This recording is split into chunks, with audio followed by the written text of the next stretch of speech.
देश दुनिया च वसते पंजाबियों को खुश आमदीद। मैं हरजिंदर सिंह रंधावा, तुम देख रहे हो पंजाब टैलीविजन और मेरे नाल ने सीनियर जर्नलिस्ट सरदार जगतार सिंह जी और सरदार हमीर सिंह जी। मैं जी आया। थैंक यू, शुक्रिया जी। श्रोमणी अकाली दल के प्रधान सरदार सुखबीर सिंह बादल विदेश तो परत चुके आ और उन्होंने घर दे विच उन्हां नूं मिलण पहुंचे वड्डे लीडर ते सियासत दीयां गल्लां कुदरती तौर पर अगे वधदियां ही ने। जिहड़ी लगातार गल तुर रही सी कि मुड़ गठजोड़ अकाली भाजपा होण दीयां संभावनावां, इहदे उत्ते जिक्र करदे आ कि मौजूदा स्थिति की आ। हालांकि उन्होंने अफीशियल तौर पर कल पार्टी के जिला प्रधान ते हलका इंचार्ज सदे हुए ने और कुदरती है जदों सुखबीर सिंह बादल एक हफ्ते तो वध समय बाद वापस मुड़े ने ते सारे लीडरां नूं मिलण गिलण दा मौका तो होऊगा ही, लेकिन की इस गठजोड़ बाबत गल अगे वधी है कि तुरंत प्रभाव नाल कोई समझौता होण जा रहा? सरदार हमीर सिंह और सरदार जगतार सिंह का अपना अनुभव है ते कई जगह ते गलबात भी होंदी रहिंदी है। सो उस नुकता नज़र तो तुहाडे नाल सांझ पाउणे आ, तुरंत प्रभाव नाल की कोई डिवेलपमेंट होण जा रही है? सरकार दे विच अकाली दल की शमूलीयत होण जा रही है कि नहीं? ते की सीटां दी वंड नूं लैके मुद्दिआं नूं लैके गल किन्ना पੱਧਰਾਂ ਦੇ ਉੱਤੇ जा के दूजे दौर च दाखिल हुई है? दूजा मामला, परिवारवाद की राजनीति कोई नवीं नहीं गी और ये लगभग आज़ाद भारत विच उदों दी ही चली आउंदी। वखरी गल है कि पहला राजे महाराजा का दौर तो है ही यही सी, पर अजोके दौर के विच भी असीं वो पिरतां नहीं बदलियां। महाराष्ट्र दे विच राजनीति का जिहड़ा टुट भੱਜ है, ये कल्ले महाराष्ट्र की गल नहीं, लगभग सारे पासे ही तोड़ भन्न वाली राजनीति तो चलती आ। इत्थे भी कल असीं मोगे च देखिआ कि भावें बहुत छोटे पੱਧਰ की ये इकाई है नगर कौंसल, उत्थे भी बहुत सारे कांग्रेसी आम आदमी पार्टी वाल आ गए। हुण जिन्हां वल आए ने वो तो इनकलाबी ने, वो तो सिद्धांतवादी ने, कट्टड़ ईमानदार ने, पर उन्हां नाल भी आ गए। सो जिहड़ी महाराष्ट्र दे विच राजनीति चल रही आ, परिवारवाद तो लैके राज सत्ता किवें इत्थे आई जावे, सो इन्हां मामलिਆਂ ते चलदे आ। ते मुद्दा ये भी अत अहम आ कि ब्रह्मेंद्रा जिहड़े कि साबका वजीर ने पंजाब दे, उन्हां दे फार्म हाउस ते जदों रेड हुंदी आ, फार्म हाउस की मिणती की जाती है टैक्नीकल टीम वालों, ते मैं वो दृश्य देख रहा सीगा, काफ़ी विशाल एरिए दे विच फैलिया होया चंडीगढ़ दे नाल मुल्लांपुर दे लागे एक पिंड दे विच। सो वो सारे मामलिਆਂ ਨੂੰ ਅੱਗੇ ਵਧਾਉਂਦੇ ਆ। ਚਰਨਜੀਤ ਸਿੰਘ ਚੰਨੀ ਵਿਜੀਲੈਂਸ ਦਫ਼ਤਰ ਤੋਂ ਬਾਹਰ ਆ ਕੇ ਆਪਣੀ ਵਿਥਿਆ ਸੁਣਾਉਂਦੇ ਨੇ, ਉਹ ਕਹਿੰਦੇ ਮੈਨੂੰ ਗੋਲੀ ਮਾਰ ਦਿਓ। ਹੁਣ ਭ੍ਰਿਸ਼ਟਾਚਾਰ ਦੇ ਵਿੱਚ ਗੋਲੀ ਮਾਰਨ ਦਾ ਇਹ ਕਨਸੈਪਟ ਕਿੱਥੋਂ ਆਉਂਦਾ ਹੈ? ਖੈਰ ਆਪਾਂ ਅੱਗੇ ਵਧਦੇ ਹਾਂ। ਮੈਂ ਚਾਹੂੰਗਾ ਅਸੀਂ ਸਰਦਾਰ ਹਮੀਰ ਸਿੰਘ ਜੀ ਤੋਂ ਇਸ ਸੰਬੰਧੀ ਜਾਣਕਾਰੀ ਜ਼ਰੂਰ ਸਾਂਝੀ ਕਰ ਲਈਏ। ਇਹਨਾਂ ਦੀ ਕਾਫੀ ਅਕਾਲੀ ਆਗੂਆਂ ਨਾਲ ਵੀ ਗੱਲਬਾਤ ਹੋਈ ਆ। ਅਕਾਲੀ ਸਭਾ 'ਚ ਜੋ ਚੱਲ ਰਿਹਾ ਉਹਦੇ ਸੰਬੰਧੀ ਮੁੱਢਲੇ ਤੌਰ ਤੇ ਇਹ ਸਮਰੱਥ ਨੇ ਕੋਈ ਦੱਸ ਸਕਣ ਦੇ? ਸਰਦਾਰ ਹਮੀਰ ਸਿੰਘ ਜੀ, ਸੁਖਬੀਰ ਸਿੰਘ ਬਾਦਲ ਦੇ ਪਰਤਨ ਬਾਅਦ ਕਿਸ ਤਰ੍ਹਾਂ ਦੀ ਕੰਸੋ ਹੈ, ਕਿਸ ਤਰ੍ਹਾਂ ਦੀਆਂ ਸਰਗਰਮੀਆਂ ਨੇ, ਕੀ ਕਹਿੰਦੇ ਹੋ? ਅਸਲ ਦੇ ਵਿੱਚ ਕੱਲ ਜਿਹੜੀ ਇੱਕ ਮੀਟਿੰਗ ਰੱਖੀ ਹੈ ਜ਼ਿਲ੍ਹਾ ਪ੍ਰਧਾਨਾਂ ਦੀ ਤੇ ਹਲਕਾ ਇੰਚਾਰਜਾਂ ਦੀ, ਕਿਉਂਕਿ ਸੁਖਬੀਰ ਬਾਦਲ ਵਿਦੇਸ਼ੋਂ ਆਏ ਨੇ ਤੇ ਅੱਜ ਕੁਝ ਸੀਨੀਅਰ ਲੀਡਰ ਉਹਨਾਂ ਦੇ ਘਰ ਦੇਖੇ ਕਿ ਕਾਫੀ ਲੰਮਾ ਸਮਾਂ ਬੈਠੇ ਤੇ ਲਗਭਗ ਜਦੋਂ ਆਪਾਂ ਗੱਲ ਕਰ ਰਹੇ ਹਾਂ ਉਦੋਂ ਤੱਕ ਵੀ ਬੈਠੇ ਹੋਏ ਨੇ ਕਈ ਜਣੇ ਜੋ ਗੱਲਬਾਤ ਦੇ ਲਈ। ਔਰ ਉਹਦੇ 'ਚ ਬਲਵਿੰਦਰ ਸਿੰਘ ਭੂੰਦੜ, ਪ੍ਰੇਮ ਸਿੰਘ ਚੰਦੂਮਾਜਰਾ, ਸਰਜੀਤ ਸਿੰਘ ਰੱਖੜਾ, ਡਾਕਟਰ ਦਲਜੀਤ ਚੀਮੇ ਤੋਂ ਲੈ ਕੇ ਵੱਖ-ਵੱਖ ਜਿਹੜੇ ਲੀਡਰ ਸੀਨੀਅਰ ਉਹਦੇ 'ਚ ਆਉਂਦੇ ਨੇ। ਤਾਂ ਬਿਨਾਂ ਸ਼ੱਕ ਜਿਹੜੀਆਂ ਚਰਚਾਵਾਂ ਨੇ ਨੋਰਮਲੀ 2-3 ਗੱਲਾਂ ਨੇ। ਜਦੋਂ ਦੇ ਸੁਖਬੀਰ ਸਿੰਘ ਬਾਦਲ ਬਾਹਰ ਗਏ ਸੀ ਉਹਨਾਂ ਦੀ ਗੈਰ ਹਾਜ਼ਰੀ ਦੇ ਵਿੱਚ ਹੀ ਲਗਭਗ ਆਹ ਜਿਹੜਾ ਗੁਰਬਾਣੀ ਦੇ ਪ੍ਰਸਾਰਨ ਦਾ ਬਿੱਲ ਹੈ ਜਿਹੜਾ ਆਇਆ, ਤੇ ਬਿੱਲ ਦੇ ਉੱਤੇ ਕੀ ਕਰਨਾ, ਕੀ ਸਟ੍ਰੈਟਜੀ ਬਣਨੀ ਹੈ, ਅਜੇ ਅਕਾਲੀ ਦਲ ਦੀ ਸਟ੍ਰੈਟਜੀ ਕੋਈ ਅਨਾਊਂਸ ਨਹੀਂ ਹੋਈ। ਐਸਜੀਪੀਸੀ ਦੀ ਹੋਈ ਹੈ, ਸ਼੍ਰੋਮਣੀ ਕਮੇਟੀ ਨੇ ਇੱਕ ਗੱਲ ਕੀਤੀ ਹੈ ਆਪਣਾ ਇਜਲਾਸ ਕਰਕੇ ਕਿ ਜੀ ਅਸੀਂ ਮੋਰਚਾ ਲਾਵਾਂਗੇ ਜੇ ਕਰਨਾ ਪਿੱਛੇ ਹਟੀ ਸਰਕਾਰ ਜਾਂ ਵੱਖ-ਵੱਖ ਮਾਮਲਿਆਂ ਦੇ ਉੱਤੇ। ਸ਼ਾਇਦ ਇਹ ਪਹਿਲੀ ਮਿਲਣੀ ਹੈ, ਉਸ ਤੋਂ ਬਾਅਦ ਇੱਕ ਤਾਂ ਇਹ ਗੱਲ ਹੈ। ਦੂਸਰੀ ਗੱਲ ਪੋਲੀਟੀਕਲ ਸਪੀਅਰ ਦੇ ਵਿੱਚ ਇਹ ਚੱਲ ਰਹੀ ਹੈ ਕਿ ਜੀ ਆਫਟਰ ਆਲ ਜਲੰਧਰ ਬਾਈ ਇਲੈਕਸ਼ਨ ਤੋਂ ਬਾਅਦ ਬੀਜੇਪੀ ਔਰ ਅਕਾਲੀ ਦਲ ਦੋਨੇ ਕਿਸੇ ਨਾ ਕਿਸੇ ਤਰ੍ਹਾਂ ਦੇ ਮਤਲਬ ਨੈਗੋਸ਼ੀਏਸ਼ਨ 'ਚ ਜਿਵੇਂ ਮਤਲਬ ਪਰਦੇ ਦੇ ਪਿੱਛੇ ਜਿਹੜੀਆਂ ਚਰਚਾਵਾਂ ਚੱਲਦੀਆਂ ਹੁੰਦੀਆਂ ਨੇ ਬੈਕਡੋਰ, ਉਹ ਕਿਤੇ ਨਾ ਕਿਤੇ ਜਾਰੀ ਨੇ ਕਿਸੇ ਨਾ ਕਿਸੇ ਦੇ ਥਰੂ। ਪਰ ਨਾਲ ਦੀ ਨਾਲ ਇੱਕ ਗੱਲ ਜ਼ਰੂਰ ਹੈ ਕਿ ਹੁਣ ਇਹਨਾਂ ਗੱਲਾਂ 'ਚ ਜਿਵੇਂ ਖਾਸ ਤੌਰ ਦੇ ਉੱਤੇ ਕੱਲ੍ਹ ਹੀ ਇੱਕ ਨਵੀਂ ਡਿਵੈਲਪਮੈਂਟ ਹੋਈ, ਸੁਨੀਲ ਜਾਖੜ ਨੂੰ ਈਵਨ ਬਾਦਲਾਂ ਦੇ ਹੀ ਏਰੀਏ ਦੇ ਵਿੱਚੋਂ ਬੀਜੇਪੀ ਦਾ ਸਟੇਟ ਪ੍ਰਧਾਨ ਜਿਹੜਾ ਲੱਗ ਜਾਣਾ, ਤਾਂ ਕੀ ਇਹਦੇ ਨਾਲ ਬੀਜੇਪੀ ਦਾ ਵੇਟ ਬਾਰਗੇਨਿੰਗ ਪਾਵਰ ਵਧੇਗੀ?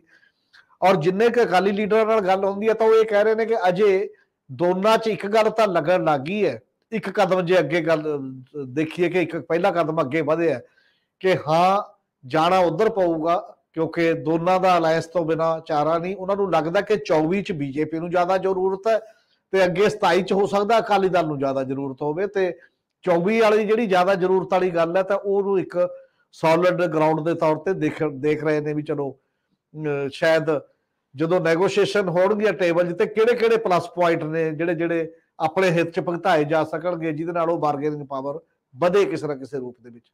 ਅਜੇ ਗੱਲਬਾਤ ਮਤਲਬ ਅਕਾਲੀ ਦਲ ਦੇ ਜਿਹੜੇ ਆਫ ਦੀ ਰਿਕਾਰਡ ਆਗੂਆਂ ਦਾ ਵੀ ਕਹਿਣਾ ਹੈ ਕਿ ਉਹ ਅਜੇ ਆਪੋ ਆਪਣਾ ਵਜਨ ਟੈਸਟ ਕਰਨ ਤੱਕ ਹੀ ਹੈ, ਆਪੋ ਆਪਣਾ ਵਜਨ ਦੂਜੇ ਨੂੰ ਸਮਝਾਉਣ ਤੱਕ ਹੈ, ਮਤਲਬ ਦਿਖਾਉਣ ਤੱਕ ਹੈ ਕਿ ਕਿੰਨਾ ਕਿਹੜੇ ਕਿਹੜੇ ਮਾਮਲਿਆਂ ਦੇ ਵਿੱਚ ਕਿੰਨੇ ਕੁ ਸੀਟ ਸ਼ੇਅਰਿੰਗ ਕਿਸ ਲੈਵਲ ਦੀ ਹੋਣੀ ਚਾਹੀਦੀ ਹੈ। ਫਾਈਨਲ ਅਜੇ ਨਹੀਂ ਹੈ, ਅਜੇ ਟਾਈਮ ਵੀ ਪਿਆ ਔਰ ਪੋਲਿਟਿਕਸ ਇਸੇ ਚੀਜ਼ ਦਾ ਨਾਂ ਹੈ। ਹੋ ਸਕਦਾ ਹੈ ਕੁਝ ਸਮੇਂ ਦੇ ਵਿੱਚ ਹੀ ਕੋਈ ਕਲਿੰਚ ਕਰ ਦਿੱਤਾ ਜਾਵੇ, ਸਮਝੌਤਾ ਬੈਠ ਕੇ ਕੋਈ ਦੂਸਰੇ ਪਾਸੇ ਵੀ। ਔਰ ਇਹ ਵੀ ਮੰਨਿਆ ਜਾ ਰਿਹਾ ਕਿ ਅਕਾਲੀ ਦਲ ਦੇ ਵਿੱਚ ਵੀ ਅਜੇ ਇੱਕ ਰਾਏ ਨਹੀਂ ਹੈ ਉਸ ਪੱਧਰ ਦੇ ਉੱਤੇ। ਕੁਝ ਇਹੋ ਜਿਹੀਆਂ ਆਵਾਜ਼ਾਂ ਨੇ ਜਿਹੜੀਆਂ ਝੂੰਦਾ ਕਮੇਟੀ ਦੀ ਰਿਪੋਰਟ ਦੇ ਵਿੱਚ ਜਿਹੜੇ ਸੱਜਣ ਸੀ ਉਹਨਾਂ ਚੋਂ ਕਈ ਬੰਦੇ ਇਹੋ ਜਿਹੇ ਨੇ ਜਿਹੜੇ ਅਜੇ ਇਹ ਮਹਿਸੂਸ ਇਹ ਅਹਿਸਾਸ ਕਰਾ ਰਹੇ ਨੇ ਕਿ ਬੀਜੇਪੀ ਨਾਲ ਗੱਠਜੋੜ ਤਾਂ ਅਲੱਗ ਗੱਲ ਹੈ, ਠੀਕ ਹੈ ਬੀਜੇਪੀ ਨਾਲ ਗੱਠਜੋੜ ਹੋਵੇ ਜਾਂ ਨਾ, ਪਰ ਕੁਐਸਚਨ ਇਹ ਹੈ ਉਹਦੇ ਨਾਲ ਦੀ ਨਾਲ ਵੀ ਜੇ ਪੰਥਕ ਮੁੱਦਿਆਂ ਦੇ ਵਿੱਚੋਂ ਕੋਈ ਇੱਕ ਦੋ ਵੀ, ਚਾਹੇ ਉਹ ਬੰਦੀ ਸਿੰਘਾਂ ਦੀ ਰਿਹਾਈ ਦੇ ਕੁਐਸਚਨ ਨੇ, ਜਿਹੜੇ ਕੁਝ ਗੱਲਾਂ ਨੇ ਉਹਦੇ ਮਨਾਏ ਬਿਨਾ, ਔਰ ਜਾਂ ਫਾਰਮਰ ਦੇ ਇਸ਼ੂ ਤੇ ਐਮਐਸਪੀ ਦਾ ਮੁੱਦਾ ਉੱਦਾਂ ਹੀ ਖੜਾ, ਬਾਕੀ ਦੇ ਮੁੱਦੇ ਉਵੇਂ ਹੀ ਖੜੇ ਨੇ ਜਿਨ੍ਹਾਂ ਦੇ ਤੇ ਟੁੱਟਿਆ ਸੀ ਅਕਾਲੀ ਦਲ ਉਹਨਾਂ ਦੇ ਨਾਲੋਂ। ਇਹਨਾਂ ਚੋਂ ਕੁਝ ਸੰਕੇਤ ਤਾਂ ਨਜ਼ਰ ਆਉਣੇ ਚਾਹੀਦੇ ਨੇ ਕਿ ਅਕਾਲੀ ਦਲ ਦੇ ਵਜਨ ਕਰਕੇ ਆ ਚੀਜ਼ ਮੰਨੀ ਗਈ। ਜੇ ਉਹਨਾਂ ਦਾ ਅਲਾਇੰਸ ਵੀ ਆਉਂਦਾ ਕੱਲ ਨੂੰ ਪਾਵਰ ਚ ਆਉਂਦਾ ਤਾਂ ਉਹਦੇ ਨਾਲ ਇਹ ਗੱਲ ਮਤਲਬ ਹੋ ਸਕਦੀ ਹੈ ਕਿ ਅੱਗੇ ਹੋਰ ਕੋਈ ਨਾ ਕੋਈ ਪੰਜਾਬ ਨੂੰ ਥੋੜਾ ਬਹੁਤ ਫਾਇਦਾ ਹੋਵੇ। ਉਹਦੇ ਤੋਂ ਬਿਨਾਂ ਕਰਨਾ ਐਵੇਂ ਹੀ ਬਿਨਾਂ ਗੱਲ, ਤਾਂ ਅਕਾਲੀ ਦਲ ਦਾ ਜਿਹੜਾ ਪਹਿਲੇ ਹੀ ਅਕਸ ਪੰਥਕ ਧਿਰਾਂ ਦੇ ਵਿੱਚ, ਪੰਥਕ ਸਿਆਸਤ ਦੇ ਦਾਇਰੇ ਦੇ ਵਿੱਚ ਔਰ ਕਿਸਾਨੀ ਦੇ ਵਿੱਚ ਜਿਹੜਾ ਥੋੜਾ ਮੱਧਮ ਪਿਆ ਹੋਇਆ ਲਗਾਤਾਰ, ਤੇ ਉਹਨੂੰ ਜੇ ਬਲ ਦੇਣਾ ਤਾਂ ਕੋਈ ਨਾ ਕੋਈ ਚੀਜ਼ ਨਿਭਾਈ ਜਾਣੀ ਚਾਹੀਦੀ ਹੈ। ਉਸੇ ਭਾਅ ਨਹੀਂ, ਉਸੇ ਗੱਲ ਨਹੀਂ ਹੈ, ਸਗੋਂ ਨਾ ਕੇਵਲ ਉਹ ਗੱਲ ਰਹਿੰਦੀ ਹੈ, ਸਗੋਂ ਸੀਟਾਂ ਘਟਾ ਕੇ ਜਾਣਾ ਤਾਂ ਇੰਜ ਲੱਗੂਗਾ ਜਿਵੇਂ ਹਥਿਆਰ ਸਿੱਟ ਕੇ ਉਸੇ ਤਰੀਕੇ ਨਾਲ ਚਲੇ ਗਏ ਨੇ ਕਿਸੇ ਨਾ ਕਿਸੇ ਰੂਪ ਦੇ ਵਿੱਚ। ਇਸ ਲਈ ਚਰਚਾਵਾਂ ਦਾ ਦੌਰ ਹੈ ਫਿਲਹਾਲ। ਮੇਰਾ ਖਿਆਲ ਹੈ ਕਿ ਕਿੱਥੇ ਜਾ ਕੇ ਸਮਝੌਤਾ ਕਿਵੇਂ ਹੁੰਦਾ। ਇੱਕ ਗੱਲ ਜ਼ਰੂਰ ਹੈ, ਅਕਾਲੀ ਦਲ ਦੇ ਲੀਡਰ ਵੀ ਇਹ ਕਹਿ ਰਹੇ ਨੇ ਕਿ ਇੱਕ ਜਲੰਧਰ ਤੋਂ ਬਾਅਦ ਬੀਜੇਪੀ ਨੂੰ ਇਹ ਵੀ ਪਤਾ ਲੱਗ ਗਿਆ ਕਿ ਅਕਾਲੀ ਧਿਰਾਂ ਚੋਂ ਜੇਕਰ ਕੋਈ ਅਕਾਲੀ ਦਲ ਹੈ ਤਾਂ ਅਕਾਲੀ ਦਲ ਹੀ ਹੈ, ਬਾਕੀ ਸਪਲਿੰਟਰ ਧਿਰਾਂ ਦਾ ਕੋਈ ਵਜੂਦ ਨਹੀਂ ਹੈ। ਇੰਡੀਵਿਜੂਅਲ ਬੰਦੇ ਹੋ ਸਕਦੇ ਨੇ ਛੋਟੇ ਛੋਟੇ, ਇਸ ਲਈ ਉਹ ਅਲਾਇੰਸ ਕਰਨ ਦੇ ਪੋਜੀਸ਼ਨ ਦੇ ਵਿੱਚ ਨਹੀਂ ਸ਼ਾਇਦ ਉਸ ਪੱਧਰ ਦੇ ਉੱਤੇ ਹੋਣਗੇ। ਇਹ ਵੀ ਸੋਚਿਆ ਜਾ ਰਿਹਾ ਉਸ ਮਾਮਲੇ 'ਚ ਵੀ ਸਾਡੇ ਤੋਂ ਬਿਨਾਂ ਫਿਰ ਕੋਈ ਹੋਰ ਬੀਜੇਪੀ ਕੋਲ ਵਿਕਲਪ ਕੋਈ ਰਸਤਾ ਉਸ ਪੱਧਰ ਤੇ ਨਹੀਂ ਹੈ। ਸਰਦਾਰ ਜਗਤਾਰ ਸਿੰਘ ਜੀ, ਵੈਸੇ ਤਾਂ ਕਿਉਂਕਿ ਜੋ ਸੀਨ ਬਣ ਰਿਹਾ, ਸਥਿਤੀ ਬਣ ਰਹੀ ਹੈ, ਇਹਦੇ ਵਿੱਚ ਤੁਹਾਨੂੰ ਕੋਈ ਸਵਾਲ ਪੁੱਛਣ ਦੀ ਲੋੜ ਨਹੀਂ। 1 2 3 ਕਰਕੇ ਤੁਹਾਡੇ ਕੋਲ ਇਹਦੇ ਸੰਬੰਧੀ ਬਹੁਤ ਕਹਿਣ ਨੂੰ ਹੈਗਾ। ਪਰ ਮੈਂ ਇਹਦੇ ਸਮਾਨਾਂਤਰ ਜਿਹੜੀ ਕੱਲ ਸੁਖਦੇਵ ਸਿੰਘ ਢੀਂਡਸਾ ਦੀ ਉਹ ਤਸਵੀਰ ਨਿਕਲ ਕੇ ਆਉਂਦੀ ਹੈ ਜਿੱਥੇ ਬੀਬੀ ਜਗੀਰ ਕੌਰ ਉਹਨਾਂ ਦੇ ਨਾਲ ਬੈਠੇ ਹੋਏ ਆ, ਇਹਦਾ ਮਤਲਬ ਕਿ ਉਸ ਧੜੇ ਨੂੰ ਵੀ ਇਹ ਅਹਿਸਾਸ ਹੋ ਗਿਆ ਕਿ ਅਸੀਂ ਅਕਾਲੀ ਦਲ ਤੋਂ ਬਾਹਰ ਨਿਕਲ ਕੇ ਕੁਝ ਵੀ ਐਸਾ ਨਹੀਂ ਕਰ ਸਕੇ, ਵੱਖ-ਵੱਖ ਮੌਕਿਆਂ ਤੇ ਅਸੀਂ ਫੈਸਲਾ ਹੀ ਨਹੀਂ ਲੈ ਸਕੇ। ਇਸ ਕਰਕੇ ਸਾਡੀ ਹੋਂਦ ਹਸਤੀ ਹੁਣ ਸਿਫਰ ਵਰਗੀ ਹੈ। ਜੇਕਰ ਅਸੀਂ ਇਕੱਠੇ ਨਹੀਂ ਹੁੰਦੇ, ਕੋਈ ਪ੍ਰੋਗਰਾਮ ਨਹੀਂ ਦਿੰਦੇ, ਤਾਂ ਸਾਨੂੰ ਬੀਜੇਪੀ ਤੋਂ ਲੈ ਕੇ ਕਿਸੇ ਨੇ ਵੀ ਕੁਝ ਨਹੀਂ ਪੁੱਛਣਾ ਔਰ ਸਾਡੀ ਕੋਈ ਕ੍ਰੈਡੀਬਿਲਿਟੀ, ਸਾਡੀ ਕੋਈ ਵੁਕਤ ਬਹੁਤੀ ਨਹੀਂ ਰਹਿਣੀ। ਚਲੋ ਇਹਨੂੰ ਮੈਂ ਪਾਸੇ ਰੱਖ ਦਿਆਂ। ਸਮੁੱਚੇ ਸੀਨ ਨੂੰ ਤੁਸੀਂ ਕਿਵੇਂ ਦੇਖ ਰਹੇ ਹੋ? ਅਕਾਲੀ ਦਲ ਫਾਇਦੇ ਵੱਲ ਵੱਧ ਰਿਹਾ, ਨੁਕਸਾਨ ਵੱਲ ਵੱਧ ਰਿਹਾ, ਜਾਂ ਦੂਜੀ ਗੱਲ ਕਿ ਇੱਥੋਂ ਹੁਣ ਹੋਰ ਡਿਕਰੀਜ਼ ਜਾਂ ਫਿਰ ਇਹਦੇ ਵਿੱਚੋਂ ਰਿਵਾਈਵਲ ਹੈ? ਜਿਹੜਾ ਬੇਸਿਕ ਇਸ਼ੂ ਹੈ ਅਕਾਲੀ ਦਲ ਦੇ ਸਾਹਮਣੇ, ਉਹ ਅਲਾਇੰਸ ਨਾਲੋਂ ਵੀ ਜ਼ਿਆਦਾ ਇੰਪੋਰਟੈਂਟ ਪਾਰਟੀ ਦੀ ਰਿਵਾਈਵਲ ਹੈ। ਜੇ ਰਿਵਾਈਵਲ ਹੋਣੀ ਹੈ ਤਾਂ ਕਿਸ ਏਜੰਡੇ 'ਤੇ ਹੋਣੀ ਹੈ ਤੇ ਅੱਗੇ ਇਹਨੂੰ ਕਿੰਨਾ ਟਾਈਮ ਲੱਗ ਸਕਦਾ ਹੈ, ਕਿਉਂਕਿ ਇੱਕ ਵਿਚਾਰ ਜਿਹੜਾ ਇਹ ਇਨਰ ਸਰਕਲ ਹੈ ਅਕਾਲੀ ਦਲ ਦੇ ਪ੍ਰਧਾਨ ਹੋਰਾਂ ਦਾ, ਸਰਦਾਰ ਸੁਖਬੀਰ ਸਿੰਘ ਬਾਦਲ ਦਾ, ਉਹਨਾਂ ਦਾ ਆਪਣਾ ਵਿਚਾਰ ਹੈ ਕਿ ਪਾਰਟੀ ਨੂੰ ਰਿਵਾਈਵ ਕਰਦੇ ਆ ਘੱਟੋ ਘੱਟ 10 ਸਾਲ ਲੱਗ ਜਾਣ, ਜਿੰਨਾ ਡੈਮੇਜ ਆਲਰੇਡੀ ਗ੍ਰਾਸ ਰੂਟ ਤੇ ਹੋ ਚੁੱਕਿਆ। ਇਹ ਅੰਦਰ ਦੀ ਉਹਨਾਂ ਦੀ ਗੱਲ ਹੈਗੀ ਹੈ, ਆਪਾਂ ਤਾਂ ਕਿਸੇ ਨੂੰ ਕੋਟ ਨਹੀਂ ਕਰ ਰਹੇ। ਕੱਲ ਸੋਸ਼ਲ ਮੀਡੀਆ ਤੇ ਬੜਾ ਕੁਛ ਚੱਲਿਆ ਤੇ ਈਵਨ ਬੀਬੀ ਹਰਸਿਮਰਤ ਕੌਰ ਬਾਦਲ ਨੂੰ ਵਰਚੁਅਲੀ ਜਿਹਨੂੰ ਕਹੀ ਨਾ ਸਹੁੰ ਚੁਕਾਉਣੀ ਹੈ, ਉਹ ਸਹੁੰ ਚੁਕਾ ਹੀ ਦਿੱਤੀ ਸੀਗੀ। ਕਹਿੰਦੇ ਜੇ ਅਲਾਇੰਸ ਤਾਂ ਹੋ ਗਈ, ਉਹ ਚੱਲੀ ਹੈ ਤੇ ਬੀਬੀ ਸਹੁੰ ਚੱਕ ਰਹੇ ਹੈ। ਬੜਾ ਚੱਲਿਆ, ਚਲੋ ਚੰਗਾ ਹੈ, ਕਈਆਂ ਦਾ ਮਨ ਪਰਚਾਵਾ ਲੱਗ ਹੋ ਜਾਂਦਾ ਇਹਦੇ ਨਾਲ। देखो एक गल बड़ी क्लीयर है कि बादल परिवार पावर तो बिना नहीं रह सकता, ये पुरानी इन्हों की समस्या हैगी। लेकिन चलो आप उस गल भी नहीं पैंते। गल तो यह है कि असलीयत की है, सिचुएशन कित्थे खड़ी है। ये बीजेपी नूं रियलाइजेशन बड़ी देर तो हैगी है कि अकाली दल तो बिना साडा पंजाब दे विच गुजारा नहीं। उन्होंने कोशिश की कि कोई आल्टरनेटिव लीडरशिप बिल्ड की जाए। बीजेपी अपने बीबी जगीर पहला सुखदेव सिंह ढींडसा वारी, फिर बीबी जगीर कौर। हुण समस्या तो इत्थे आ गई ना कि ढींडसा जी ने अल्टीमेटली बीबी जगीर कौर का साथ भी नहीं दिता। इन्हां जिन्ने नान बादल लीडर हैगे है, इन्हां दी बड़ी वड्डी समस्या है कि इन्हां दी आपस दे विच किते छोटी छोटी गल ते इन्हां दे डिफरेंस आए रहिंदे है। वो सोचते हैं भी 2 साल बाद की होऊगा, जिहड़ी अज दी सिचुएशन है उहदे बारे गल नहीं करते। ढींडसा जी ने बीबी जी नूं हाँ करके ते मुड़ के बैकआउट कर गए। पहला तो यह सी ना भी ढींडसा जी रिजाइन कर देणगे, बीबी टेक ओवर कर लैणगे सारा सिस्टम। वो गल बनी नहीं। चलो वो उन्होंने अपनी समस्या है, लेकिन ये जिन्ने ग्रुप है एंटी बादल, उन्होंने सारिਆਂ ਦੀ समस्या है कि एक दूजे के नाल मिल के चल ही नहीं सकते। इत्थे ही यही इन्हां दी वीकनेस है सारी। हुण जिहड़ी बीजेपी दी रियलाइजेशन हैगी है वो सब नूं पता है। हुण वो सुनील जाखड़ दे प्रधान बनने तो बाद ये गल होर भी जोर फड़ेगी, क्योंकि वो इस गल ते बड़े क्लीयर हैगे है कि जब तक अकाली दल दे नाल अलायंस नहीं हुंदी बीजेपी अपना परपज अचीव नहीं कर सकती। जिहड़ी प्रिलिमिनरी गलबात चली सीगी उहदे च इह सी कि 8 सीटां अकाली दल ते 5 बीजेपी लोक सभा दी। दूसरा इशू सी ਉਹਦੇ ਨਾਲ ਅਕਾਲੀ ਦਲ ਦਾ ਇਹ ਕਹਿਣਾ ਸੀ, ਜਿਹੜੀ ਕੰਸੋਲ ਮਿਲੀ ਆਪਾਂ ਨੂੰ ਐਗਜ਼ੈਕਟ ਆਪਾਂ ਕਹਿ ਨਹੀਂ ਸਕਦੇ, ਕਿ ਉਹ ਚਾਹੁੰਦੇ ਸੀ ਕਿ ਅਸੈਂਬਲੀ ਦਾ ਮਾਮਲਾ ਵੀ ਨਾਲ ਹੀ ਇਹਦੇ 'ਚ ਸੈਟਲ ਹੋ ਜਾਵੇ, ਦੋਵੇਂ ਇਲੈਕਸ਼ਨ ਦਾ ਇੱਕੋ ਵਾਰੀ ਕਰ ਦਈਏ। ਸੋ ਬੀਜੇਪੀ ਦਾ ਇਹ ਸੀ ਕਿ ਹਾਲੇ ਅਸੈਂਬਲੀ ਰਹਿਣ ਦਿਓ, ਪਹਿਲਾਂ ਲੋਕ ਸਭਾ ਦੀ ਆਪਾਂ ਸੌਰਟ ਆਊਟ ਕਰ ਲਈਏ।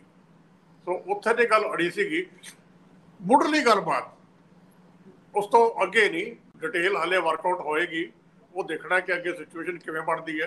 लेकिन एक गल बड़ी जरूरी क्लीयर हैगी है कि ये जिहड़े अलायंस वगैरह के इशूज हैगे है, इन्हां मीटिंगां दे विच नहीं डिस्कस किए जाते। वो तो जो फाइनल हो गया अनाउंसमेंट मीटिंग दे विच कीती जाएगी, इन्हां मीटिंगां दे डिस्कस नहीं होया करदे। तो एक तो पहलू इहदा ये है सारी गल दा। हुण पार्टी दे अपने लीडर वो कुछ गल्लां ते बड़े क्लीयर हैगे है कि पार्टी रिवाइव किवें होनी है तो हाले क्यों नहीं हो सकती। उत्तों इशू आ गया SGPC का। अज की डेट तक प्रधान श्रोमणी अकाली दल की उस एक्ट की अमेंडमेंट बारे कोई स्टेटमेंट नहीं। हुण वो पार्टी फार्मली कदों स्टैंड लेगी। अज धामी जी फिर एक छोटी जी वीडियो पा के कह रहे भी सिखो जागो। ਇਹਦਾ मतलब कि गड़बड़ बड़ी वड्डी हैगी है। जे सिख इस इशू से भी नहीं जाग रहे ना, तो ਇਹਦਾ मतलब बड़ा साफ है कुछ गल्लां दे विच आके बई सारे गड़बड़ कित्थे है, लोगों ने क्यों सारी सिचुएशन को कॉम्प्रोमाइज़ कर लिया, तो लोगों ने रिएक्ट क्यों नहीं किया। और बादल दल ने भी या कह लो सुखबीर सिंह बादल होरां ने भी कोई अपनी इस वेले तक कोई स्टेटमेंट नहीं दी। तो ये देखना तो है हुण पार्टी रिवाइव करने वास्ते ये एजेंडा की बना रहे हैं। ये गल जिहड़ी वीर होरां ने कीती है कि अकाली दल की एक लीडरशिप रियलाइजेशन हैगी है कि जे सीटां 5 देणियां है लोक सभा दी, तो इहनूं जस्टिफाई किवें करांगे। पहला बीजेपी तो कुछ मंगां मनवाओ, पर की बीजेपी इस वीक अकाली दल दीयां मंगां मन्नेगी? जदों अकाली दल बराबर दा वड्डा हिस्सेदार सी, उदों तो अकाली दल लई कोई मंगां बनवाइयां नहीं। गल तो उत्थे है ना, जे बनवाइयां हुंदियां तो शायद हुण इन्नी माड़ी हालत ना हुंदी। हुण की बीजेपी इन्हां दे आखे कोई काम करेगी? That the question mark. उत्थे फैसला सारा होना है।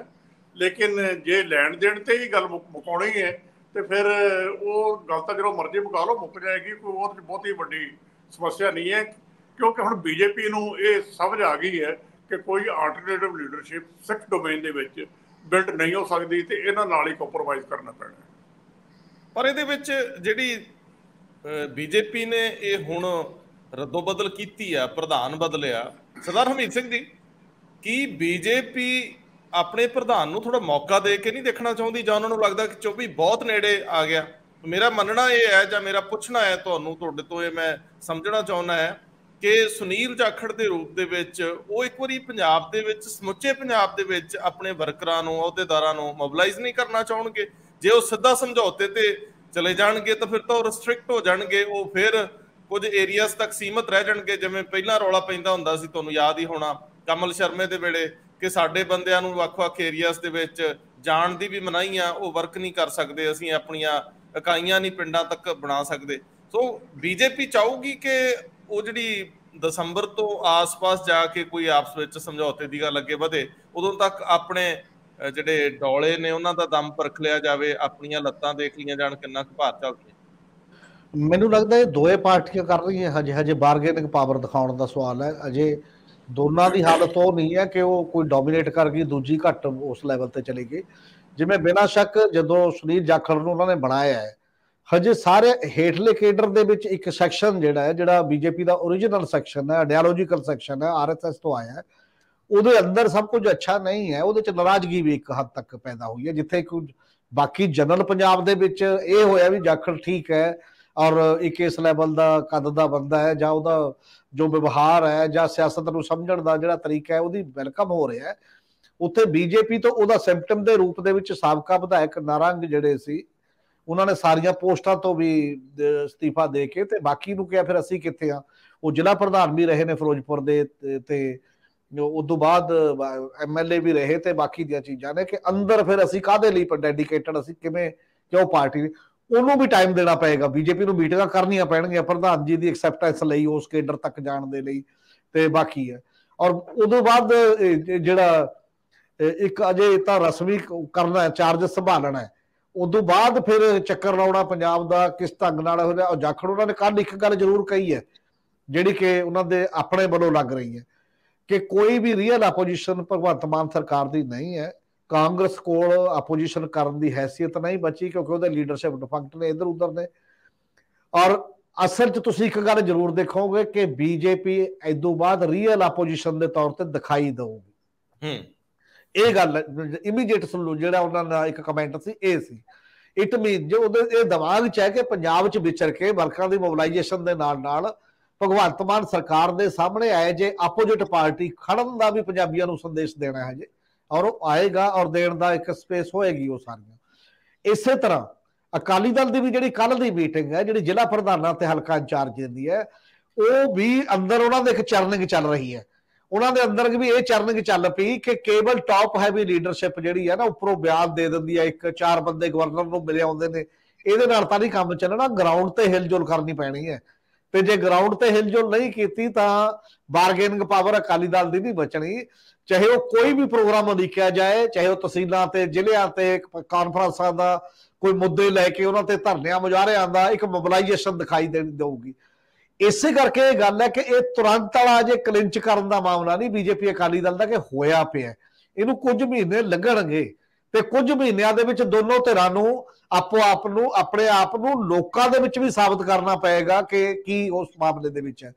ਹੁਣ ਬੀਜੇਪੀ ਦੇ ਸਾਹਮਣੇ ਇਹ ਹੈ ਕਿ ਜਾਖੜ ਦੀ ਪਾਰਟੀ ਦੇ ਅੰਦਰ ਉਹਦੇ ਕੇਡਰ ਦੇ ਧੁਰ ਤੱਕ ਸਵੀਕਾਰਤਾ ਜਿਹੜੀ ਬਣਾਉਣੀ ਹੈ ਉਹ ਚੈਲੰਜ ਹੈ। ਅਕਾਲੀ ਦਲ ਸਾਹਮਣੇ ਇਹ ਚੈਲੰਜ ਹੈ ਕਿ ਜਦੋਂ ਇੱਕ ਝੁੰਦਾ ਕਮੇਟੀ ਨੇ ਵੱਖ-ਵੱਖ ਵਰਕਰਾਂ ਤੋਂ ਮਤਲਬ ਬੂਥ ਲੈਵਲ ਤੇ ਜਾਂ ਬਲਾਕ ਲੈਵਲ ਤੇ ਜਾ ਕੇ ਜਾਣਕਾਰੀ ਇਕੱਠੀ ਕੀਤੀ ਹੈ, ਜਿਹੜੇ ਲੀਡਰਸ਼ਿਪ ਰਿਪਲੇਸਮੈਂਟ ਦੀ ਗੱਲ ਕਰਦੇ ਸੀ। ਲੀਡਰਸ਼ਿਪ ਰਿਪਲੇਸਮੈਂਟ ਦਾ ਮਤਲਬ ਕੱਲਾ ਸੁਖਬੀਰ ਬਾਦਲ ਨਹੀਂ ਹੈ, ਉਹ ਟੋਟਲ ਕੋਰ ਕਮੇਟੀ ਦਾ ਟੋਟਲ ਸੈਟਅਪ ਦਾ ਮਾਮਲਾ ਹੈ। ਅਸਲ ਦੇ ਵਿੱਚ ਸਾਰੀ ਲੀਡਰਸ਼ਿਪ ਜਿਹੜੀ ਨਾਲ ਸਹਿਮਤੀ ਦੀ ਗੱਲ ਕਰਦੀ ਰਹੀ ਹੈ ਕਿ ਉਵੇਂ ਹੀ ਉਹ ਵਰਕਰਾਂ ਨੂੰ ਮਨਾ ਲੈਣਗੇ, ਉਵੇਂ ਹੀ ਉਹ ਮੋਟੀਵੇਟ ਹੋ ਜਾਣਗੇ, ਬਿਨਾਂ ਕੁਝ ਚੇਂਜ ਕੀਤੇ ਉਸੇ ਤਰੀਕੇ ਦੇ ਨਾਲ ਚੱਲਣਗੇ, ਉਸੇ ਹੈਸੀਅਤ ਦੇ ਵਿੱਚ ਦੁਬਾਰਾ ਚੱਲ ਪੈਣਗੇ, ਉੱਠ ਕੇ ਵੀ ਚਲੋ ਕੋਈ ਗੱਲ ਨਹੀਂ ਹੁਣ ਮਿੱਟੀ ਪਾਓ। ਇਹ ਚੈਲੰਜ ਹੈ ਬੜਾ ਵੱਡਾ, ਤੇ ਇਹ ਕਿਵੇਂ ਐਡਰੈਸ ਕਰਨਾ ਹੈ? ਕੁਝ ਤਬਦੀਲੀਆਂ ਰਾਹੀਂ ਐਡਰੈਸ ਹੋਊਗਾ ਅੰਦਰੂਨੀ, ਜਾਂ ਬਿਨਾਂ ਤਬਦੀਲੀਆਂ ਤੋਂ ਹੀ ਕੋਸ਼ਿਸ਼ ਹੋਏਗੀ। ਇਹ ਦੋ ਚੈਲੰਜ ਨੇ, ਦੋਨਾਂ ਪਾਰਟੀਆਂ ਦੇ ਸਾਹਮਣੇ ਚੈਲੰਜ ਨੇ, ਔਰ ਦੋਨੇ ਪਾਰਟੀਆਂ ਦੇ ਆਪੋ ਆਪਣੇ ਤਰੀਕੇ ਨਾਲ ਅੱਗੇ ਜਾ ਕੇ ਫਿਰ ਹੌਲੀ ਹੌਲੀ ਜੋ ਛਣ ਕੇ ਗੱਲ ਸਾਹਮਣੇ ਆਏਗੀ ਉਹਦੇ ਚੋਂ ਬਾਰਗੇਨਿੰਗ ਚੋਂ ਸ਼ਾਇਦ ਅਲਾਇੰਸ ਨਿਕਲੇਗਾ ਕੁਝ ਨਾ ਕੁਝ। ਸਰਦਾਰ ਜਗਤਾਰ ਸਿੰਘ ਜੀ, ਸੁਨੀਲ ਜਾਖੜ ਦਿੱਲੀ ਤੋਂ ਕੱਲ ਨੂੰ ਸਿੱਧੇ ਅੰਮ੍ਰਿਤਸਰ ਸਾਹਿਬ ਪਹੁੰਚਣਗੇ, ਜਿੱਥੇ ਉਹ ਸੱਚਖੰਡ ਸ੍ਰੀ ਦਰਬਾਰ ਸਾਹਿਬ ਮੱਥਾ ਟੇਕਣਗੇ, ਦੁਰਗਿਆਨਾ ਮੰਦਿਰ ਜਾਣਗੇ ਔਰ ਉਸ ਤੋਂ ਬਾਅਦ ਰਾਮ ਤੀਰਥ ਵਿਖੇ ਸ਼ਰਧਾ ਭੇਂਟ ਕਰਨਗੇ। ਹੁਣ ਸਵਾਲ ਤੁਸੀਂ ਬਹੁਤ ਅਹਿਮ ਉਠਾਇਆ ਸੀਗਾ ਕਿ ਕੀ ਬੰਦੀ ਸਿੱਖਾਂ ਤੋਂ ਲੈ ਕੇ ਬਾਕੀ ਸਿੱਖ ਮਸਲਿਆਂ ਤੇ ਕੋਈ ਅਨਾਉਂਸਮੈਂਟ ਤੋਂ ਪਹਿਲਾਂ ਜਾਂ ਬਿਨਾਂ ਅਕਾਲੀ ਦਲ ਨਾਲ ਤੁਰਦਿਆਂ ਜਸਟੀਫਿਕੇਸ਼ਨ ਕੀ ਦਊਗਾ ਆਮ ਜਨ ਜੀਵਨ ਦੇ ਵਿੱਚ, ਉਹ ਕਿਵੇਂ ਕਹੂਗਾ ਕਿ ਕੀ ਬਦਲਾਅ ਆਇਆ। ਤੇ ਜੇ ਮੰਨ ਲਓ ਉਹ ਕੋਈ ਕਿਸੇ ਤਰ੍ਹਾਂ ਦੀ ਅਨਾਉਂਸਮੈਂਟ ਕਰਨਗੇ ਵੀ ਤਾਂ ਉਹ ਅਕਾਲੀਆਂ ਦੇ ਖਾਤੇ 'ਚ ਕਿਉਂ ਪਊਗੀ, ਜਦੋਂ ਕਿ ਉਹਨਾਂ ਦਾ ਆਪਣਾ ਇੱਕ ਚੰਗਾ ਭਲਾ ਹੈਵੀ ਵੇਟ ਚਿਹਰਾ ਇਹ ਗੱਲ ਕਹਿਣ ਲਈ ਬੈਠਾ ਹੋਊਗਾ ਕਿ ਅਸੀਂ ਕੀਤਾ। ਹੁਣ ਜਦੋਂ ਸੁਨੀਲ ਜਾਖੜ ਬਣ ਚੁੱਕੇ ਨੇ, ਸਿੱਖ ਮਾਨਸਿਕਤਾ 'ਚ ਵੀ ਉਹ ਇੰਨੇ ਓਪਰੇ ਨਹੀਂ ਗਏ, ਤੇ ਉਹ ਕਿਉਂ ਨਹੀਂ ਦਾਅਵਾ ਕਰਨਗੇ ਕਿ ਅਸੀਂ ਇਹ ਕਰਾਇਆ।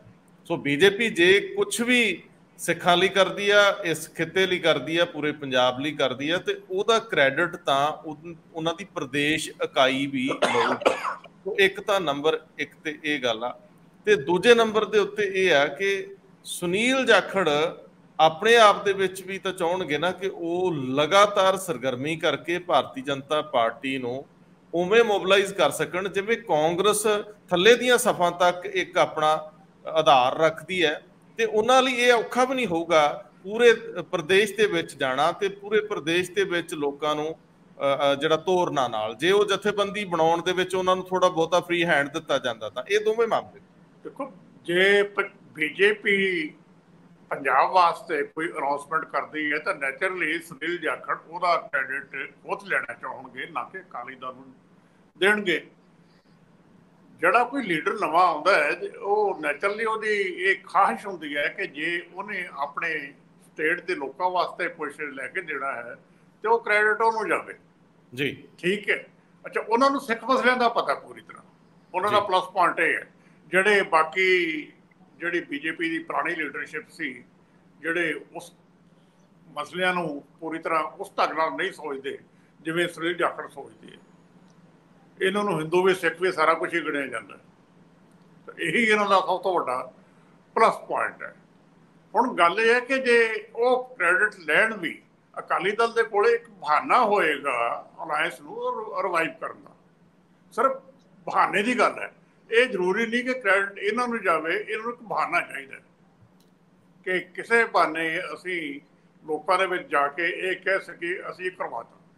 ਭਾਵੇਂ ਸੁਨੀਲ ਜਾਖੜ ਕ੍ਰੈਡਿਟ ਲੈਣ ਦੀ ਕੋਸ਼ਿਸ਼ ਕਰਨ, ਉਹਦੇ 'ਚ ਕੋਈ ਫਿਰ ਬਹੁਤਾ ਫਰਕ ਨਹੀਂ ਪੈਂਦਾ ਹੁੰਦਾ। ਗੱਲ ਤੇ ਕਿ ਲੋਕਾਂ ਦਾ ਕੰਮ ਹੋਣਾ ਚਾਹੀਦਾ, ਪੰਜਾਬ ਦੇ ਲੋਕਾਂ ਦਾ ਕੋਈ ਵੱਡਾ ਕੰਮ ਹੋਣਾ ਚਾਹੀਦਾ, ਸਿਰਫ ਬੰਦੀ ਸਿੰਘਾਂ ਦਾ ਮਸਲਾ ਹੀ ਨਹੀਂ। ਇਸ਼ੂ ਤਾਂ ਸਾਰੇ ਸਰਵਾਈਵਲ ਦੇ ਇਸ਼ੂ ਪੰਜਾਬ ਦੇ ਬਹੁਤ ਵੱਡੇ ਪਏ ਹੋਏ, ਜਿਨ੍ਹਾਂ ਵੱਲ ਕੋਈ ਧਿਆਨ ਹੀ ਬਹੁਤਾ ਨਹੀਂ ਦਿੰਦਾ। ਉੱਪਰ ਦੀ ਸਿਆਸਤ ਅਸੀਂ ਕਰੀ ਜਾਂਦੇ ਹਾਂ। ਸੋ ਉਸ ਢੰਗ ਨਾਲ ਸਾਰੀ ਗੱਲ ਲੈਣੀ ਪੈਣੀ ਹੈ ਸਾਰੀ। ਸੋ ਸੁਨੀਲ ਜਾਖੜ ਕੱਲ੍ਹ ਪੰਜਾਬ 'ਚ ਆ ਰਹੇ ਮੱਥਾ ਟੇਕਣ ਜਾਣਗੇ। ਇਹ ਪੰਜਾਬ ਦੇ ਵਿੱਚ ਜਿਹੜਾ ਵੀ ਲੀਡਰ ਨਵਾਂ ਟੇਕ ਓਵਰ ਕਰਦਾ ਹੈ ਉਹ ਰੂਟੀਨ ਹੈ, ਦਰਬਾਰ ਸਾਹਿਬ ਜਾਣਾ ਹੈ, ਦੁਰਗਿਆਨਾ ਮੰਦਿਰ ਜਾਣਾ ਹੈ, ਰਾਮ ਤੀਰਥ ਜਾਣਾ ਹੈ। ਲੇਕਿਨ ਏਜੰਡਾ ਅਗਲੀ ਉਹਨਾਂ ਦੀ ਵੀ ਸਮੱਸਿਆ ਇੱਕ ਹੈਗੀ ਹੈ, ਸਿਰਫ ਨਰਿੰਦਰ ਮੋਦੀ ਦੇ ਨਾਂ ਤੇ ਪੰਜਾਬ ਵਿੱਚ ਇਲੈਕਸ਼ਨ ਨਹੀਂ ਲੜੀ ਜਾ ਸਕਦੀ। ਇੱਥੇ ਉਹ ਸਿਚੁਏਸ਼ਨ ਨਹੀਂ ਹੈ ਜੋ ਨਾਲ ਦੇ ਹਰਿਆਣੇ ਦੇ ਵਿੱਚ ਹੈ। ਇਹ ਪੰਜਾਬ ਤੇ ਬਾਕੀ ਸਟੇਟ ਦਾ ਫਰਕ ਹੀ ਹੈ। ਮੋਦੀ ਜੀ ਇੱਥੇ ਫੈਕਟਰ ਨਹੀਂ ਹੈ, ਪਿਛਲੀ ਇਲੈਕਸ਼ਨ ਦੇ ਵਿੱਚ ਵੀ ਫੈਕਟਰ ਨਹੀਂ ਸੀਗੇ। ਇੱਥੇ ਦੀ ਸਿਆਸਤ, ਹਿੰਦੂ ਸਿਆਸਤ ਵੀ ਜਿਹੜੀ ਹੈ ਉਹ ਬਾਕੀ ਹਿੰਦੁਸਤਾਨ ਤੋਂ ਵੱਖਰੀ ਹੈ। ਇੱਥੋਂ ਦਾ ਹਿੰਦੂ ਜਿਹੜਾ ਪੰਜਾਬੀ ਹਿੰਦੂ ਹੈ ਉਹ ਹਰਿਆਣੇ ਦੇ ਹਿੰਦੂ ਤੋਂ ਵੱਖਰਾ ਹੈ, ਹਿਮਾਚਲ ਦੇ ਹਿੰਦੂ ਤੋਂ ਵੱਖਰਾ ਹੈ। ਸੋ ਇੱਥੇ ਇੱਕ ਫਰਕ ਹੈ ਸਾਰੀ ਗੱਲ ਤੇ ਆ ਕੇ। ਸੁਨੀਲ ਜਾਖੜ ਪੰਜਾਬ ਵਾਸਤੇ ਕੀ ਏਜੰਡਾ ਲੈ ਕੇ ਤੁਰਦੇ ਹੈ ਇਹ ਵੀ ਦੇਖਣਾ ਬਹੁਤ ਜ਼ਰੂਰੀ ਹੈ। ਉਸ ਸਮੇਂ ਦੇ ਵਿੱਚ ਕਿਵੇਂ ਪਹਿਲਾਂ ਤਾਂ ਉਹਨਾਂ ਦੀ ਸਮੱਸਿਆ ਲੀਡਰਸ ਨੂੰ ਨਾਲ ਲੈ ਕੇ ਚੱਲਣਾ ਹੈ, ਫਿਰ ਉਹਦੇ ਵਿੱਚ ਤੁਸੀਂ ਇੱਕ ਰੀਜਨਲ ਏਜੰਡਾ ਪਾਰਟੀ ਨੂੰ ਦੇਣਾ ਉਹ ਬਹੁਤ ਜ਼ਰੂਰੀ ਹੈ। ਉਹ ਦੇਖਣਾ ਕਿ ਕਿਵੇਂ ਇਵਾਲਵ ਕਰਦੇ ਆ, ਫਿਰ ਇਹ ਗੱਲ ਅੱਗੇ ਤੁਰੇਗੀ। ਬਿਲਕੁਲ ਸਰਦਾਰ ਹਮੀਰ ਸਿੰਘ ਜੀ, ਆਪਾਂ ਜੇ ਹੁਣ ਬਹੁਤ ਥੋੜਾ ਕਾਹਲੀ ਦੇ ਵਿੱਚ ਕਰ ਲਈਏ, ਮਸਲੇ 2-3 ਨੇ ਨਿਬੇੜਨ ਵਾਲੇ ਨੇ ਤੇ ਬਹੁਤ ਜ਼ਰੂਰੀ ਨੇ। ਪਰਿਵਾਰਵਾਦ ਦੀ ਰਾਜਨੀਤੀ ਦਾ ਹਸ਼ਰ ਅਸੀਂ ਮਹਾਰਾਸ਼ਟਰ 'ਚ ਦੇਖ ਰਹੇ ਹਾਂ, ਖੇਤਰੀਵਾਦ ਦਾ ਹਸ਼ਰ ਵੀ ਜਿਹੜਾ ਕੇਂਦਰੀ ਪਾਰਟੀਆਂ ਕਰਦੀਆਂ ਜਾਂ ਕਰਨ ਦਾ ਯਤਨ ਕਰਦੀਆਂ ਨੇ ਉਹ ਵੀ ਅਸੀਂ ਦੇਖ ਰਹੇ ਹਾਂ। ਜੇ ਇੱਥੇ ਪ੍ਰਵਿਰਤੀਆਂ ਥੋੜ੍ਹੀਆਂ ਜਿਹੀਆਂ ਮਤਲਬ ਪ੍ਰਸਤੀ ਵਾਲੀਆਂ, ਮੌਕਾ ਪ੍ਰਸਤੀ ਵਾਲੀਆਂ ਹੋਣ ਤਾਂ ਫਿਰ ਸਰਵਾਈਵਲ ਔਖਾ ਵੀ ਹੋ ਜਾਂਦਾ। ਐਨਸੀਪੀ ਆਪਣੇ ਆਪ ਦੇ ਵਿੱਚ ਹੀ ਇੱਕ ਮਿੱਥ ਵਰਗੀ ਸੀ ਕਿ ਉਹਦਾ ਉਭਾਰ ਕਾਂਗਰਸ ਚੋਂ ਨਿਕਲ ਕੇ ਆਮ ਤੌਰ ਤੇ ਲੀਡਰ ਮਰਦੇ ਰਹੇ ਨੇ। ਇਹ ਐਨਸੀਪੀ ਦੇ ਚੀਫ ਤੇ ਸੰਗਮਾ ਸਾਹਿਬ ਇਕੱਠੇ ਹੀ ਨਿਕਲੇ ਸੀ ਉਦੋਂ, ਪਰ ਸ਼ਰਦ ਪਵਾਰ ਨੇ ਬਤੌਰ ਚੀਫ ਐਨਸੀਪੀ ਆਪਣੇ ਆਪ ਨੂੰ ਸਾਬਤ ਕੀਤਾ, ਸਥਾਪਿਤ ਕੀਤਾ। ਪਰ ਹੁਣ ਉਹਨਾਂ ਨੂੰ ਸੰਕਟ ਹੈ, ਇਸ ਉਮਰ 'ਚ ਆ ਕੇ ਉਹਨਾਂ ਨੂੰ ਸੰਕਟ ਹੈ ਤੇ ਸੰਕਟ ਵੀ ਪਰਿਵਾਰ ਦੇ ਨਜ਼ਰੀਏ ਤੋਂ ਆ। ਖੈਰ ਅੱਜ ਦੋਨਾਂ ਧਿਰਾਂ ਨੇ ਆਪਣਾ ਸ਼ਕਤੀ ਪ੍ਰਦਰਸ਼ਨ ਤਾਂ ਕੀਤਾ। ਇਹ ਟੁੱਟ ਭੱਜ ਦੀ ਰਾਜਨੀਤੀ ਵੀ ਆ, ਔਰ ਇਹ ਬੀਜੇਪੀ ਵੱਲੋਂ ਜਿਸ ਤਰ੍ਹਾਂ ਦੀ ਰਾਜਨੀਤੀ ਕੀਤੀ ਜਾਂਦੀ ਆ ਉਹਦੇ ਉਹ ਭੁਗਤ ਭੋਗੀ ਹੋਣ ਦਾ ਵੀ ਇੱਕ ਤਰ੍ਹਾਂ ਨਾਲ ਮੁਜ਼ਾਹਰਾ ਕਰ ਰਹੇ ਨੇ ਸ਼ਰਦ ਪਵਾਰ। ਪਰ ਉਹਨਾਂ ਦਾ ਭਤੀਜਾ ਹੀ ਉਹਨਾਂ ਤੇ ਦੋਸ਼ ਲਾ ਰਿਹਾ, ਬਹੁਤ ਜ਼ਿਆਦਾ ਦੋਸ਼ ਲਾ ਰਿਹਾ ਇਸ ਵੇਲੇ, ਕਿ ਚਾਚੇ ਨੇ ਜੋ ਮੇਰੇ ਨਾਲ ਕੀਤਾ ਨਹੀਂ ਸੀ ਹੋਣਾ ਚਾਹੀਦਾ, ਮੈਂ ਸਾਰੀ ਉਮਰ ਵਿਕਟਮ ਰਿਹਾ। ਖੈਰ ਮੈਨੂੰ ਇੱਥੋਂ ਗੱਲ ਜਰਾ ਤੋਰ ਦਿਓ, ਉਸ ਸਿਚੁਏਸ਼ਨ ਨੂੰ ਅਸੀਂ ਇੱਥੇ ਦੀਆਂ ਖੇਤਰੀ ਪਾਰਟੀਆਂ, ਪਰਿਵਾਰਵਾਦ, ਇਹਨੂੰ ਸਾਰਿਆਂ ਨੂੰ ਜੇ ਕਲੱਬ ਕਰਦੇ ਆ ਜੋੜ ਤੋੜ ਨਾਲ, ਮੋਗੇ ਦੀ ਰਾਜਨੀਤੀ ਅਸੀਂ ਕੱਲ ਦੇਖੀ ਆ, ਆਮ ਆਦਮੀ ਪਾਰਟੀ ਜਿਹੜੇ ਕਹਿੰਦੇ ਸੀ ਥੋੜਾ ਵੱਖਰਾ ਅਸੀਂ ਚੱਲਣਾ ਜਾਣਦੇ ਆ, ਉਹਨਾਂ ਨੇ ਵੀ ਆਏ ਬੰਦਿਆਂ ਨੂੰ ਵੈਲਕਮ ਕਰਕੇ ਆਪਣਾ ਮੇਅਰ ਬਣਾ ਕੇ ਪਤਾ ਨਹੀਂ ਕੀ ਸਾਬਤ ਕਰਨਾ ਚਾਹੁੰਦੇ ਜੀ, ਕੱਲ ਤੋਰਿਓ। ਅਸਲ ਦੇ ਵਿੱਚ ਜਿਹੜੀ ਸਾਡੀ ਸਿਆਸਤ ਹੈ ਇਹਦੇ 'ਚ ਮੇਰੇ ਖਿਆਲ ਹੁਣ ਵਿਚਾਰਧਾਰਾਵਾਂ ਦਾ ਤਾਂ ਹੈ ਨਹੀਂ ਦੌਰ, ਪਾਰਟੀਆਂ ਦਾ ਦੌਰ। ਜਿਹੜਾ ਬੰਦਾ ਦੂਜੀ ਪਾਰਟੀ 'ਚ ਉਹ ਕਰਪਟ ਦੇ ਹੋਣ ਦੇ ਵੀ ਉੱਤੇ ਇਲਜ਼ਾਮ ਲੱਗਦੇ ਨੇ, ਬਾਕੀ ਵੀ ਨੇ। ਜਦੋਂ ਕਿਸੇ ਸੰਬੰਧਿਤ ਪਾਰਟੀ 'ਚ ਆ ਜਾਂਦਾ ਤੇ ਉਹ ਠੀਕ ਠਾਕ ਹੋ ਜਾਂਦਾ ਸਾਰੇ, ਇਕੱਲਾ ਇੱਥੋਂ ਨਹੀਂ ਹੈ। ਔਰ ਵੱਡੇ ਵੱਡੇ ਸਾਰੀਆਂ ਦੇਸ਼ ਦੀਆਂ ਪਾਰਟੀਆਂ ਦੇ ਵਿੱਚ ਇਹ ਚੀਜ਼ਾਂ ਜਿਹੜੀਆਂ ਪਰਿਵਾਰਵਾਦ ਤਾਂ ਹੈਗਾ ਹੀ ਹੈ। ਪਰਿਵਾਰਵਾਦ ਪਹਿਲਾਂ ਇਕੱਲਾ ਇੱਕ ਕਹਿੰਦੇ ਹੁੰਦੇ ਸੀ ਵੱਡੇ ਤੌਰ ਤੇ ਨੈਸ਼ਨਲ ਲੈਵਲ ਤੇ ਕਿ ਗਾਂਧੀ ਤੇ ਨਹਿਰੂ ਪਰਿਵਾਰ ਹੈ ਜੀ, ਪਰਿਵਾਰ ਦਾ ਕਾਂਗਰਸ ਤੇ ਦਬਦਬਾ ਹੈ, ਤੇ ਉਹ ਨਹੀਂ ਛੱਡ ਰਹੇ। ਔਰ ਬਿਨਾਂ ਸ਼ੱਕ ਪਰਿਵਾਰਕ ਦਬਦਬਾ ਰਿਹਾ ਹੈ ਬੜੇ ਵੱਡੇ ਪੱਧਰ ਤੇ, ਪਰ ਉਹਨਾਂ ਨੇ ਇੱਕ ਟੈਕਨੀਕਲੀ ਗੱਲ ਠੀਕ ਕਰ ਲਈ ਤੇ ਖੜਗੇ ਸਾਹਿਬ ਨੂੰ ਪ੍ਰਧਾਨ ਬਣਾਤਾ ਚੋੜ ਚੋੜ ਕਰਕੇ, ਜਿਵੇਂ ਵੀ ਮਰਜ਼ੀ ਹੈ, ਪ੍ਰੈਕਟੀਕਲ ਜੋ ਮਰਜ਼ੀ ਗੱਲ ਹੋਵੇ। ਸਿਧਾਂਤਕ ਤੌਰ ਤੇ ਤਾਂ ਇੱਕ ਤੋਂ ਉਹਨਾਂ ਨੇ ਪੱਲਾ ਛਡਾ ਲਿਆ ਇਕੱਲੀ ਇੰਨੀ ਗੱਲ ਕਰਕੇ। ਤਾਂ ਦੂਜੇ ਤਾਂ ਉਹ ਵੀ ਨਹੀਂ ਕਰ ਪਾ ਰਹੇ ਨਾ, ਜਿਹੜੀਆਂ ਬਾਕੀ ਖੇਤਰੀ ਪਾਰਟੀਆਂ ਜਾਂ ਜਿਹੜੀਆਂ ਡਿਫਰੈਂਟ ਟਾਈਪ ਦੀਆਂ ਹੋਰ ਨੇ, ਚਾਹੇ ਉਹ ਅਬਦੁੱਲਿਆਂ ਦਾ ਪਰਿਵਾਰ ਉੱਥੇ ਹੋਵੇ, ਚਾਹੇ ਇੱਥੇ ਬਾਦਲ ਪਰਿਵਾਰ ਹੋਵੇ, ਚਾਹੇ ਉਹ ਚੁਟਾਲਿਆਂ ਦਾ ਪਰਿਵਾਰ ਹੋਵੇ ਇੱਥੋਂ ਜਾਂਦੇ ਹੋਏ, ਚਾਹੇ ਉਹ ਲਾਲੂ ਪਰਿਵਾਰ ਹੋਵੇ, ਚਾਹੇ ਉਹ ਠਾਕਰੇ ਪਰਿਵਾਰ ਹੋਵੇ, ਚਾਹੇ ਉਹ ਸ਼ਰਦ ਪਵਾਰ ਦਾ ਪਰਿਵਾਰ ਹੋਵੇ, ਜਿੰਨੇ ਵੀ ਪਰਿਵਾਰ ਉੱਪਰੋਂ ਹੇਠਾਂ ਤੱਕ ਜਾ ਰਹੇ ਨੇ, ਤੇ ਉਹ ਉਸੇ ਤਰੀਕੇ ਦੀ ਗੱਲ ਹੈਗੀ। ਸਾਊਥ ਵੱਲ ਵੀ ਹੈ, ਤੁਸੀਂ ਦੇਖੋ ਕਰਮਚਾਰੀ ਤੋਂ ਬਾਅਦ ਆਪਣਾ ਭਤੀਜਾ ਮਮਤਾ ਬੈਨਰਜੀ ਤੇ ਇਲਜ਼ਾਮ ਆ ਰਹੇ, ਕੋਈ ਵੀ ਨਹੀਂ ਬਚਿਆ।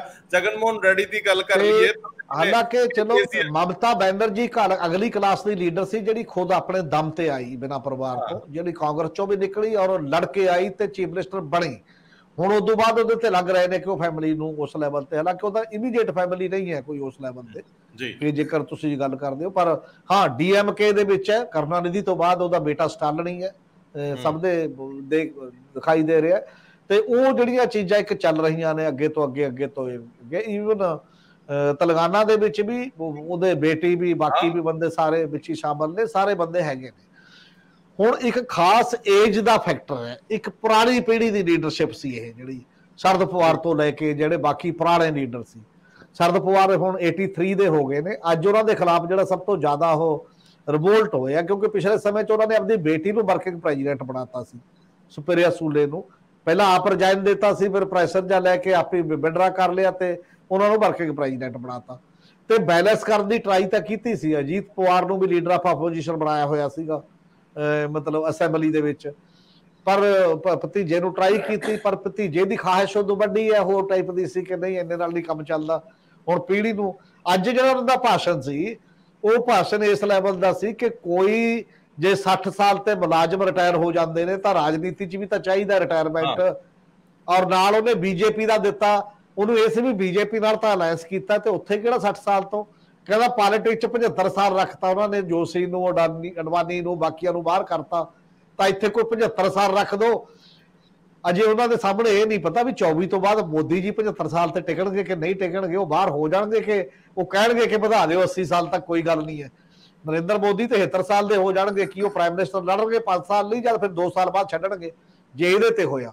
ਮਤਲਬ ਕਈ ਵਾਰ ਲੀਡਰ ਦੀ ਕਨਵੀਨੀਅੰਸ ਲਈ ਚੀਜ਼ਾਂ ਤੈਅ ਹੁੰਦੀਆਂ ਨੇ ਤੇ ਉਦੋਂ ਬਾਅਦ ਉਹ ਮੋਕਲੇ ਹੁੰਦੇ ਵਗ ਜਾਂਦੇ ਨੇ, ਜਿਵੇਂ ਚਾਈਨਾ ਵਾਲੇ ਪ੍ਰੈਜ਼ੀਡੈਂਟ ਦੇ ਆ, ਜਿਵੇਂ ਪੁਤਨ ਨੇ ਕੀਤਾ। ਡਿਫਰੈਂਟ ਸਾਡੇ ਕੰਟਰੀਆਂ ਦੇ ਆਲੇ ਦੁਆਲੇ ਜੋ ਕੁਝ ਹੋ ਰਿਹਾ ਹੈ, ਮਤਲਬ ਸੱਤਾ ਪੂਰੀ ਤਰ੍ਹਾਂ ਆਪਣੇ ਨਾਲ ਲਿਖਾ ਲੈਣ ਦੀ ਜਿਹੜੀ ਇੱਕ ਲਲਕ ਹੁੰਦੀ ਹੈ, ਇਹ ਬਹੁਤ ਸਿਧਾਂਤ ਸੰਦੂਤ ਵਾਲੇ ਪਾਸੇ ਨਹੀਂ ਚੱਲਦੀ। ਜਾਂ ਤਾਂ ਓਵਰਆਲ ਡੈਮੋਕ੍ਰੇਟਾਈਜ਼ ਤੁਹਾਡਾ ਲਾਈਫ ਹੋਵੇ, ਤੁਹਾਡੀ ਆਰਗੇਨਾਈਜੇਸ਼ਨ ਹੋਵੇ, ਤੁਹਾਡੀ ਜੀਵਨ ਜਾਂਚ ਉਹ ਜਿਹਾ ਬਣਾਇਆ ਗਿਆ ਹੋਵੇ, ਤਾਂ ਇਹ ਚੀਜ਼ਾਂ ਚੱਲਦੀਆਂ ਨੇ।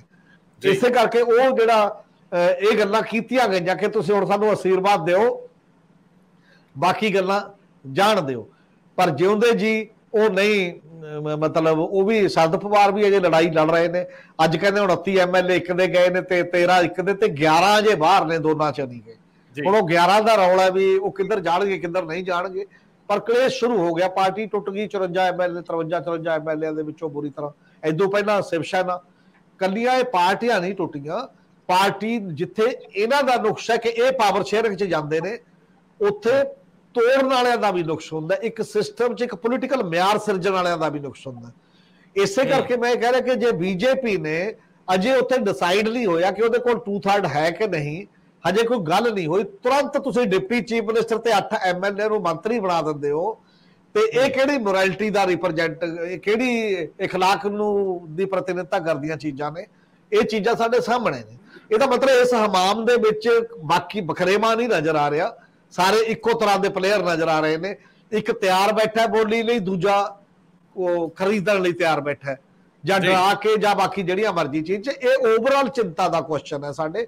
ਇਸੇ ਲਈ ਜਿਹੜੀ ਤੁਸੀਂ ਗੱਲ ਆਪਾਂ ਪੰਜਾਬ ਦੀ ਕਰਦੇ ਹੋ, ਹੁਣੀ ਤਾਂ ਜੇ ਕਾਰਪੋਰੇਸ਼ਨ ਦੀਆਂ ਇਲੈਕਸ਼ਨਾਂ ਹੋਣੀਆਂ ਹੀ ਨੇ, ਮੋਗਾ ਤੁਸੀਂ ਨਾਲ ਰਲਾ ਲਓ, ਇੱਕ ਕਾਰਪੋਰੇਸ਼ਨ 'ਚ ਕਰ ਵੀ ਲਓਗੇ, ਉਹਨਾਂ ਕਿੰਨਾ ਕੁ ਫਰਕ ਪਊਗਾ? ਕੋਈ ਬਾਹਲਾ ਫਰਕ ਨਹੀਂ। ਪਰ ਇਹ ਇਕੱਲੀ ਗੱਲ ਨਹੀਂ ਹੈ। 92 MLA 'ਚ ਕਿੰਨੀਆਂ ਪਾਰਟੀਆਂ 'ਚੋਂ ਆਏ ਹੋਏ ਬੰਦੇ ਨੇ।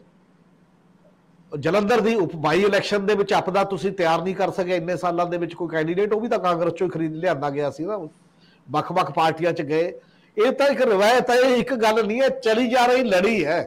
ਤੇ ਤੁਸੀਂ ਜਿੱਥੋਂ ਵੀ ਤੁਹਾਨੂੰ ਮਿਲੇ ਮਾਲ ਠੀਕ ਤੇ ਉੱਥੋਂ ਖਰੀਦ ਲਓ ਤੇ ਉਹਨੂੰ ਨਾਲ ਲਾ ਲਓ, ਤੇ ਬਾਕੀ ਨੂੰ ਜੇ ਕੋਈ ਕਹੇ ਕਿ ਮੈਂ ਮਿਆਰ ਤੇ ਖੜਾ, ਮੈਂ ਅਸੂਲ ਤੇ ਖੜਾ, ਮੈਂ ਇੱਕ ਬਦਲਾਅ ਦੀ ਸਿਆਸਤ ਵਾਲਾ, ਮੈਂ ਟ੍ਰੈਡੀਸ਼ਨਲ ਸਿਆਸਤ ਵਾਲਾ, ਮੈਂ ਕੋਈ ਹੋਰ ਮਾਡਰਨਿਜ਼ਮ ਨੂੰ ਪਸੰਦ ਕਰਦਾ, ਇਹੋ ਜਿਹਾ ਕੁਝ ਨਹੀਂ ਹੈ, ਕੋਈ ਬਖਰੇਵਾ ਨਹੀਂ। ਸਾਡੇ ਕੋਲ ਸੱਤਾ ਕਿਵੇਂ ਆਉਂਦੀ ਹੈ, ਥੋੜੀ ਜਿਹੀ ਵੀ ਕਿਵੇਂ ਆਉਂਦੀ ਹੈ, ਜਿਹੜਾ ਵੀ ਮੌਕਾ ਮਿਲਦਾ ਉਸ ਮੌਕੇ ਨੂੰ ਜਾਣ ਨਹੀਂ ਦਿੰਦਾ ਕੋਈ ਵੀ ਧਿਰ ਜਿਹੜੀ ਹੈ। ਸਾਡੇ ਕੋਲ ਇਹੋ ਜਿਹੇ ਚੀਜ਼ਾਂ ਅਜੇ ਸਾਹਮਣੇ ਦਿਖਾਈ ਨਹੀਂ ਦਿੰਦੀਆਂ, ਐ ਜੇ ਰੋਲ ਮਾਡਲ ਕੋਈ ਸਟੇਟ ਦੇ ਵਿੱਚ, ਕੋਈ ਨੈਸ਼ਨਲ ਲੈਵਲ ਤੇ, ਜਿਹੜੇ ਇਹ ਕਹਿਣ ਕਿ ਆਪਾਂ ਇਹ ਛੱਡਤਾ ਤੇ ਨਹੀਂ ਇਦੋਂ ਅੱਗੇ ਨਹੀਂ ਉਹ ਗੱਲ ਕਰਨੀ। ਔਰ ਇਹ ਕਦੇ-ਕਦੇ ਸੀ, ਇਦੋਂ ਪਹਿਲੇ ਸਮੇਂ ਦੇ ਵਿੱਚ ਕੁਝ ਥਾਵਾਂ ਤੇ ਹੋਇਆ, ਮਤਲਬ 25-30 ਸਾਲ ਪਹਿਲਾਂ ਦੀ ਜਿਹੜੀ ਇੱਕ ਸਿਆਸਤ ਸੀ ਕਿ ਜੇ ਨਹੀਂ ਤੁਹਾਡੇ ਕੋਲ ਨੰਬਰ, ਤੁਸੀਂ ਖਰੀਦਣ ਨਹੀਂ ਤੁਰਦੇ, ਤੁਸੀਂ ਰਿਜ਼ਾਈਨ ਕਰ ਜਾਂਦੇ ਹੋ, ਕੋਈ ਗੱਲ ਨਹੀਂ, ਤੁਸੀਂ ਉਹ ਗੱਲ ਨਹੀਂ ਕਰਦੇ, ਪਰ ਕੋਸ਼ਿਸ਼ ਕਰਦੇ ਹੋ ਵੈਸੇ ਆਪਣੇ ਨਾਲ ਲਾਉਣ ਦੀ। ਜੇ ਆਪਣੇ ਨਾਲ ਨਹੀਂ ਲੱਗਦੇ ਤਾਂ ਕੋਈ ਫਰਕ ਨਹੀਂ ਪੈਂਦਾ। ਇਹ ਬਹੁਤ ਬੜਾ ਸਾਡੀ ਡੈਮੋਕ੍ਰੇਸੀ ਦਾ ਕ੍ਰਾਈਸਿਸ ਸਾਡੇ ਸਾਹਮਣੇ ਦਿਖਾਈ ਦੇ ਰਿਹਾ। ਸਰਦਾਰ ਜਗਤਾਰ ਸਿੰਘ ਜੀ, ਕਿਸੇ ਵੇਲੇ ਦੇਸ਼ ਦੇ ਪ੍ਰਧਾਨ ਮੰਤਰੀ ਨੇ ਪਰਿਵਾਰਵਾਦ ਤੇ ਬਹੁਤ ਸਖਤ ਟਿੱਪਣੀਆਂ ਕੀਤੀਆਂ, ਔਰ ਉਹਨਾਂ ਨੇ ਉਹ ਸਾਰੇ ਪਰਿਵਾਰ ਵੀ ਗਣਵਾਏ ਜਿੱਥੇ ਜਿੱਥੇ ਉਹ ਜਾਂਦੇ ਰਹੇ, ਔਰ ਉਹ ਕੁਨਬਿਆਂ ਦਾ ਜ਼ਿਕਰ, ਹੁਣ ਉਹ ਉਹਨਾਂ ਕੁਨਬਿਆਂ ਨਾਲ ਹੀ ਲਗਭਗ ਫਿਰ ਸਮਝੌਤਿਆਂ ਵੱਲ ਵਧੇ ਹੋਇਆ। ਇਹਦੇ ਵਿੱਚ ਮੈਂ ਪੰਜਾਬ ਨੂੰ ਪਾਸੇ ਰੱਖ ਕੇ ਵੀ ਗੱਲ ਕਰਾਂ ਤੇ ਹੋਰ ਵੀ ਬਾਕੀ ਥਾਵਾਂ ਦੇ ਉੱਤੇ। ਦੂਜੀ ਗੱਲ ਜਿਹੜੀ ਹੈ ਕਿ ਉਹਨਾਂ ਨੇ ਰਿਓੜੀਆਂ ਦਾ ਮਾਮਲਾ ਵੀ, ਕਿ ਅਸੀਂ ਤਾਂ ਫ੍ਰੀ ਬੀਜ ਦੀ ਸਿਆਸਤ ਮੈਂ ਨਹੀਂ ਕਰ ਸਕਦਾ। ਪਤਾ ਲੱਗਿਆ ਕਿ ਮੋਦੀ ਸਾਹਿਬ, ਇੱਕ ਹਿੰਦੀ ਅਖਬਾਰ ਦੈਨਿਕ ਭਾਸਕਰ ਦੀ ਇੱਕ ਅੱਜ ਖਬਰ ਸੀਗੀ ਕਿ ਪ੍ਰਧਾਨ ਮੰਤਰੀ ਇਸ ਵਾਰੀ ਆਪਣੇ ਮੰਤਰੀ ਮੰਡਲ ਦੇ ਵਿੱਚ, ਸ਼ਾਇਦ ਉਹਨਾਂ ਜ਼ਿਕਰ ਕੀਤਾ ਸੀ, ਮੇਰੇ ਕੋਲ ਖਬਰ ਪਈ ਹੈ ਕਿ ਉਹ ਭਾਵੁਕ ਵੀ ਹੋ ਗਏ, ਔਰ ਕਹਿੰਦੇ ਵੀ ਇਹ ਮੇਰੇ ਵੱਸ ਦਾ ਰੋਗ ਨਹੀਂ ਆ, ਜਿਹੜੀ ਰਿਓੜੀਆਂ ਵੰਡਣ ਵਾਲੀ ਫ੍ਰੀ ਬੀਜ ਦੀ ਰਾਜਨੀਤੀ ਹੈ, ਮੈਂ ਇਹਦੇ ਲਈ ਨਹੀਂ ਬਣਿਆ। ਪਰ ਕਈ ਵਾਰੀ ਪਰਿਸਥਿਤੀਆਂ ਤੁਹਾਨੂੰ ਉੱਥੇ ਸਮਝੌਤੇ ਲਈ ਲਿਆ ਕੇ ਖੜਾ ਕਰ ਦਿੰਦੀਆਂ ਨੇ। ਮੈਂ ਸਿਰਫ ਸਿੰਪਲ ਤੁਹਾਡੇ ਕੋਲ ਇੱਕ ਛੋਟੀ ਜਿਹੀ ਟਿੱਪਣੀ ਚਾਹੁੰਦਾ ਇਸ ਮਾਮਲੇ 'ਚ ਕਿ ਜਦੋਂ ਜਲੰਧਰ ਦੀ ਇਲੈਕਸ਼ਨ ਹੋਈ ਤੇ ਉਦੋਂ ਮਿਆਰ ਤਾਂ ਸਾਰੇ ਛੱਕੇ ਟੰਗੇ ਹੀ ਗਏ, ਆਪਾਂ ਜਿੱਦਾਂ ਵਾਰਾ ਖਾਧਾ ਉੱਦਾਂ ਕੀਤਾ ਸਾਰਿਆਂ ਨੇ।